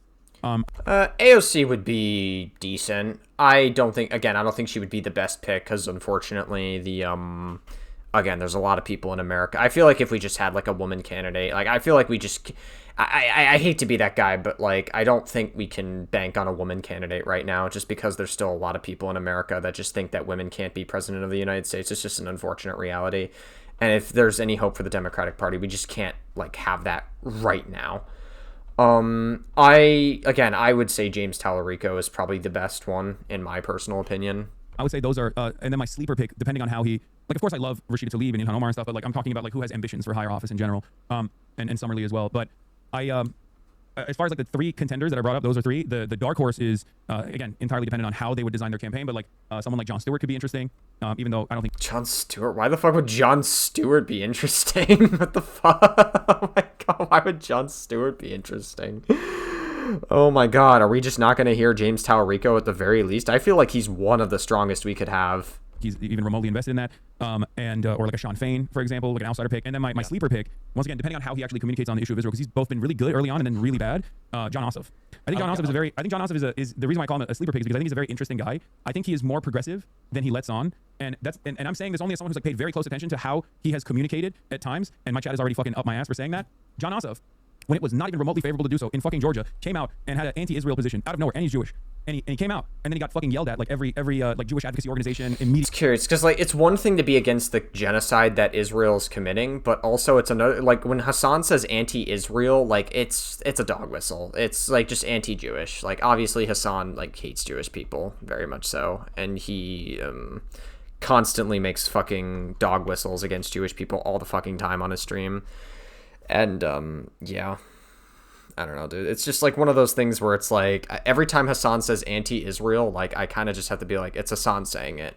So yeah, he came after him and we're like, what the fuck are you doing? What the fuck are you saying? And he quickly conceded. He was like, oh, my bad, my big mistake. Obviously there's also the Lake and Riley bill, the vote that he made. But for me, I remember the moment where before pressure, in the absence of pressure, he had a unique moment there. Not to say that he's like my favorite candidate at all, but I do think depending on how he presents himself. No, I mean, he came out and he was like, listen, let's not take a single penny from AIPAC. Let's not give a single penny to Israel. Let's hold accountable special interest groups and let's challenge them. Let's run a vigorous anti-corruption campaign. John also, he used to run like an investigative company that would investigate corruption. So I think that's why he's got such strong anti-corruption messaging. It stems from that. I think that Medicare for all, I think that running an affirmative message that can unify people. My team's been talking about reforming the tax code to end all the special tax breaks and loopholes for corporations that could raise quite literally like trillions in extra revenue. And there's like 80 special tax breaks that need to be completely erased. We need a Democratic Party that comes out and is able to just message on this in a very, very excitable way. I think also could do it. I like Pritzker, obviously. He's not perfect, but I think that him being a billionaire could lead to an interesting campaign where he basically doesn't take any. He run like a Trump type campaign where he doesn't take much money. Well, also him being a billionaire, also, I have an inherent distrust of billionaires. I'm discriminatory towards POWs, POC. You're a rich person yourself, though. That's the problem. You say you're skeptical of billionaires, but you're a rich person yourself. What are you talking about? People of cash. Cash, yeah. Okay, bro. If you say so, just the fucking lack of self-awareness. Like you're a fucking millionaire yourself. You like if Hasan could be a billionaire, he would, and he would fucking like thrive in it. Honestly, he would love it so much. Yeah, POWs, people of wealth. You know, the only like Hasan is just like, oh my god, it's like this whole thing is just a virtue signal. Minority in the country. I think he'd run a hell of a campaign. People want me to ask you about Zoran and his platform. You like Zoran, don't you? Yeah, I interviewed him when he was before the primary, like literally like months and months before the primary. I got an interview with him because his wife is from Syria and my family immigrated from Syria. So they kept sending me his clips and everything, and I was like, okay. I reached out and they were down to talk to me. I like him. He's incredibly captivating. I think that he proves that he's... Zoran would actually be like a fire president, though. Honestly, like if he actually does well for New York, and we see how well he does in New York, then I would vote for Zoran as president. That'd be cool. Just have simple, intuitive policies. It'd also be nice to see all the fucking conservatives and MAGA people fucking throw a tantrum on Twitter and stuff and their delusions. That can reach the American people, that excite the American people, they'll show up. He kind of fits the mold of the anti-establishment, populist outsider who's going to come in and shake up the system. And I think that's the mold that really works right now. Kind of how Trump is run. I think that's the mold that's worked always. Yeah, it's kind of the mold in American politics that works. I don't even think it's how sufficiently left you are that matters, because weren't there exit polls showing that people thought that Kamala and Zoran are basically similar on the spectrum? So it's not even about, it's just how intuitive your policies are, how captivating it can be. You said this earlier, but saying people think Kamala Harris is more woke than more left than Bernie Sanders. People think Kamala Harris is more left than Zoran Mamdani. Yeah, and that's a messaging failure, obviously. No, but that's not just a messaging failure though. That to me shows that like people define you as what either you are capable of defining yourself as, and with Kamala that was a failure. So she was defined by what her opposition was defining her as. And then also there's the obvious side of the story, which is that she's a black woman from California. And I think that was what was the reason why people were like, oh, she's so woke, she's so liberal, she's far too liberal. That's my point, is that like Americans don't actually make these sorts of decisions. 80% of them make it on simple team sports, D versus R, and then the 20% that vote on ideological grounds for the most part. But most people bracket themselves on just simple team sports. Like that's it. That's usually what it is. Yeah, I agree. One of Kamala's campaigns was, or one of Kamala's policies, I can't remember, it was like student debt relief only if you live in a certain area and you're under a certain income. It was like the most, not only confusing, but the amount of qualifiers that were in there honestly just made me $50,000 in tax credits for small businesses. Like this kind of stuff sucks. And I was regularly railing on the campaign for putting this out there. I was like, this is not her best. Kamala Harris's best fucking poll policy was literally price checks. She straight up came out and said, and she framed it perfectly. She framed it in a liberal way. She said, we're gonna go after price gouging. Okay. She said we're gonna. That's interesting, Hasan. Would have been nice if you could have actually like advocated to vote for her for your audience. Would have been nice. Go after price gougers at the grocery stores. Holy fuck! I'm on 2x speed, and like Hasan is still fucking yapping. By the way, it's just actually fucking crazy that there's still so much of this shit left. Okay, thank God. Was polling at 70%. Okay? Oh my God! Like I'm on 2x speed. It's so fucking boring. Like I genuinely thought that this conversation was going to be a lot more interesting. It turns out it was just like Hasan yapping for most of the fucking time. I guess I should have known better. Fuck. This went crazy. I mainly thought it was interesting because of Adam Mockler. I really enjoy like Adam Mockler a lot from the little I've seen of him, and he's like I just like the conversational tactics that he has. Again, I should have known better that Hasan was just going to do what Hasan does best and just fucking yap about shit and be pseudo-intellectual. They were like, price gouging, she means price controls. That's communism. That's communism. And for 2 months, they railed against her. The New York Times wrote an article about how silly this was, how stupid this policy was, how it would never happen. You want to know what she was polling at 2 months after those attacks? Oh my God. 89%. No one gives a fuck if something is called communist or not. If someone's like, I'm going to use the government to force the prices down, no one gives a shit about the ideological impact or whether or not this is like appropriate or not. That's my point. I kept repeating it over and over again. And then her brother-in-law, who is a legal counsel at fucking Uber, came onto the campaign and was like, cut it out with this like anti-billionaire populist shit. There are good billionaires out there. You need those good billionaires on your side. And then Mark Cuban was tapped as a spokesperson for the campaign. And the campaign took a very different turn from that point on. These are all things, like I was there when these decisions were being made. I saw it happen in real time. I couldn't fucking believe how bad the strategy was. And they were, quite frankly, running as though they didn't want to fucking defeat a fascist administration that was coming, but instead they wanted to win with their own ideological goals. They wanted to win without, the Free Palestine crowd and all these people that were spoilers in the Democratic Party. And that's precisely why a lot of liberal content creators at the time kept saying over and over again, we don't need you. We don't need you. We don't need the left. We will win without you. There are plenty of them that are probably watching this debate right now, and they know exactly who they are. They kept saying, finally, once we win, the Democratic Party, once we win without all these fucking, pro-Hamas, Free Palestine protesters, we will show the country that we don't need them. And lo and behold, it didn't work. And it wasn't because people like myself had apathy for the party and didn't go out and vote. It was because all the fucking people that had previously voted for the Democratic Party were like, I don't really care. This doesn't seem all that different for me. It's just, the exchange of power between Republican and Democrat doesn't matter to me at all. That's the average voter's position. I want to defeat that apathy, but I know that there's no way to defeat that apathy if the Democratic Party doesn't actively present a radical vision that corresponds to the people's needs. Yeah, I guess I have one final question, then I've got to go to a watch party for Raja versus Juliana Stratton. They're debating tonight, and it's like a Chicago race I kind of care about. Thank God. Not because of Adam Mockler or anything, but like, thank God that this fucking conversation's almost over. Yeah. What do you think about universal tax rebate, where it's like an intuitive policy, we end all the special loopholes that billionaires are able to take advantage of, and just do like a tax rebate for Americans? Obviously not far enough. Do you think that's a good policy we could run on that's intuitive? What do you say? I mean, at first glance it feels complicated. Like it doesn't it's not Okay, easy to. Billionaires don't pay a lot of taxes because they're able to take advantage of loopholes. Let's end these loopholes and give that money back to the American people. Yeah, that seems a little bit like I feel like I'm more sympathetic to that. You know, I wouldn't call it a rebate though.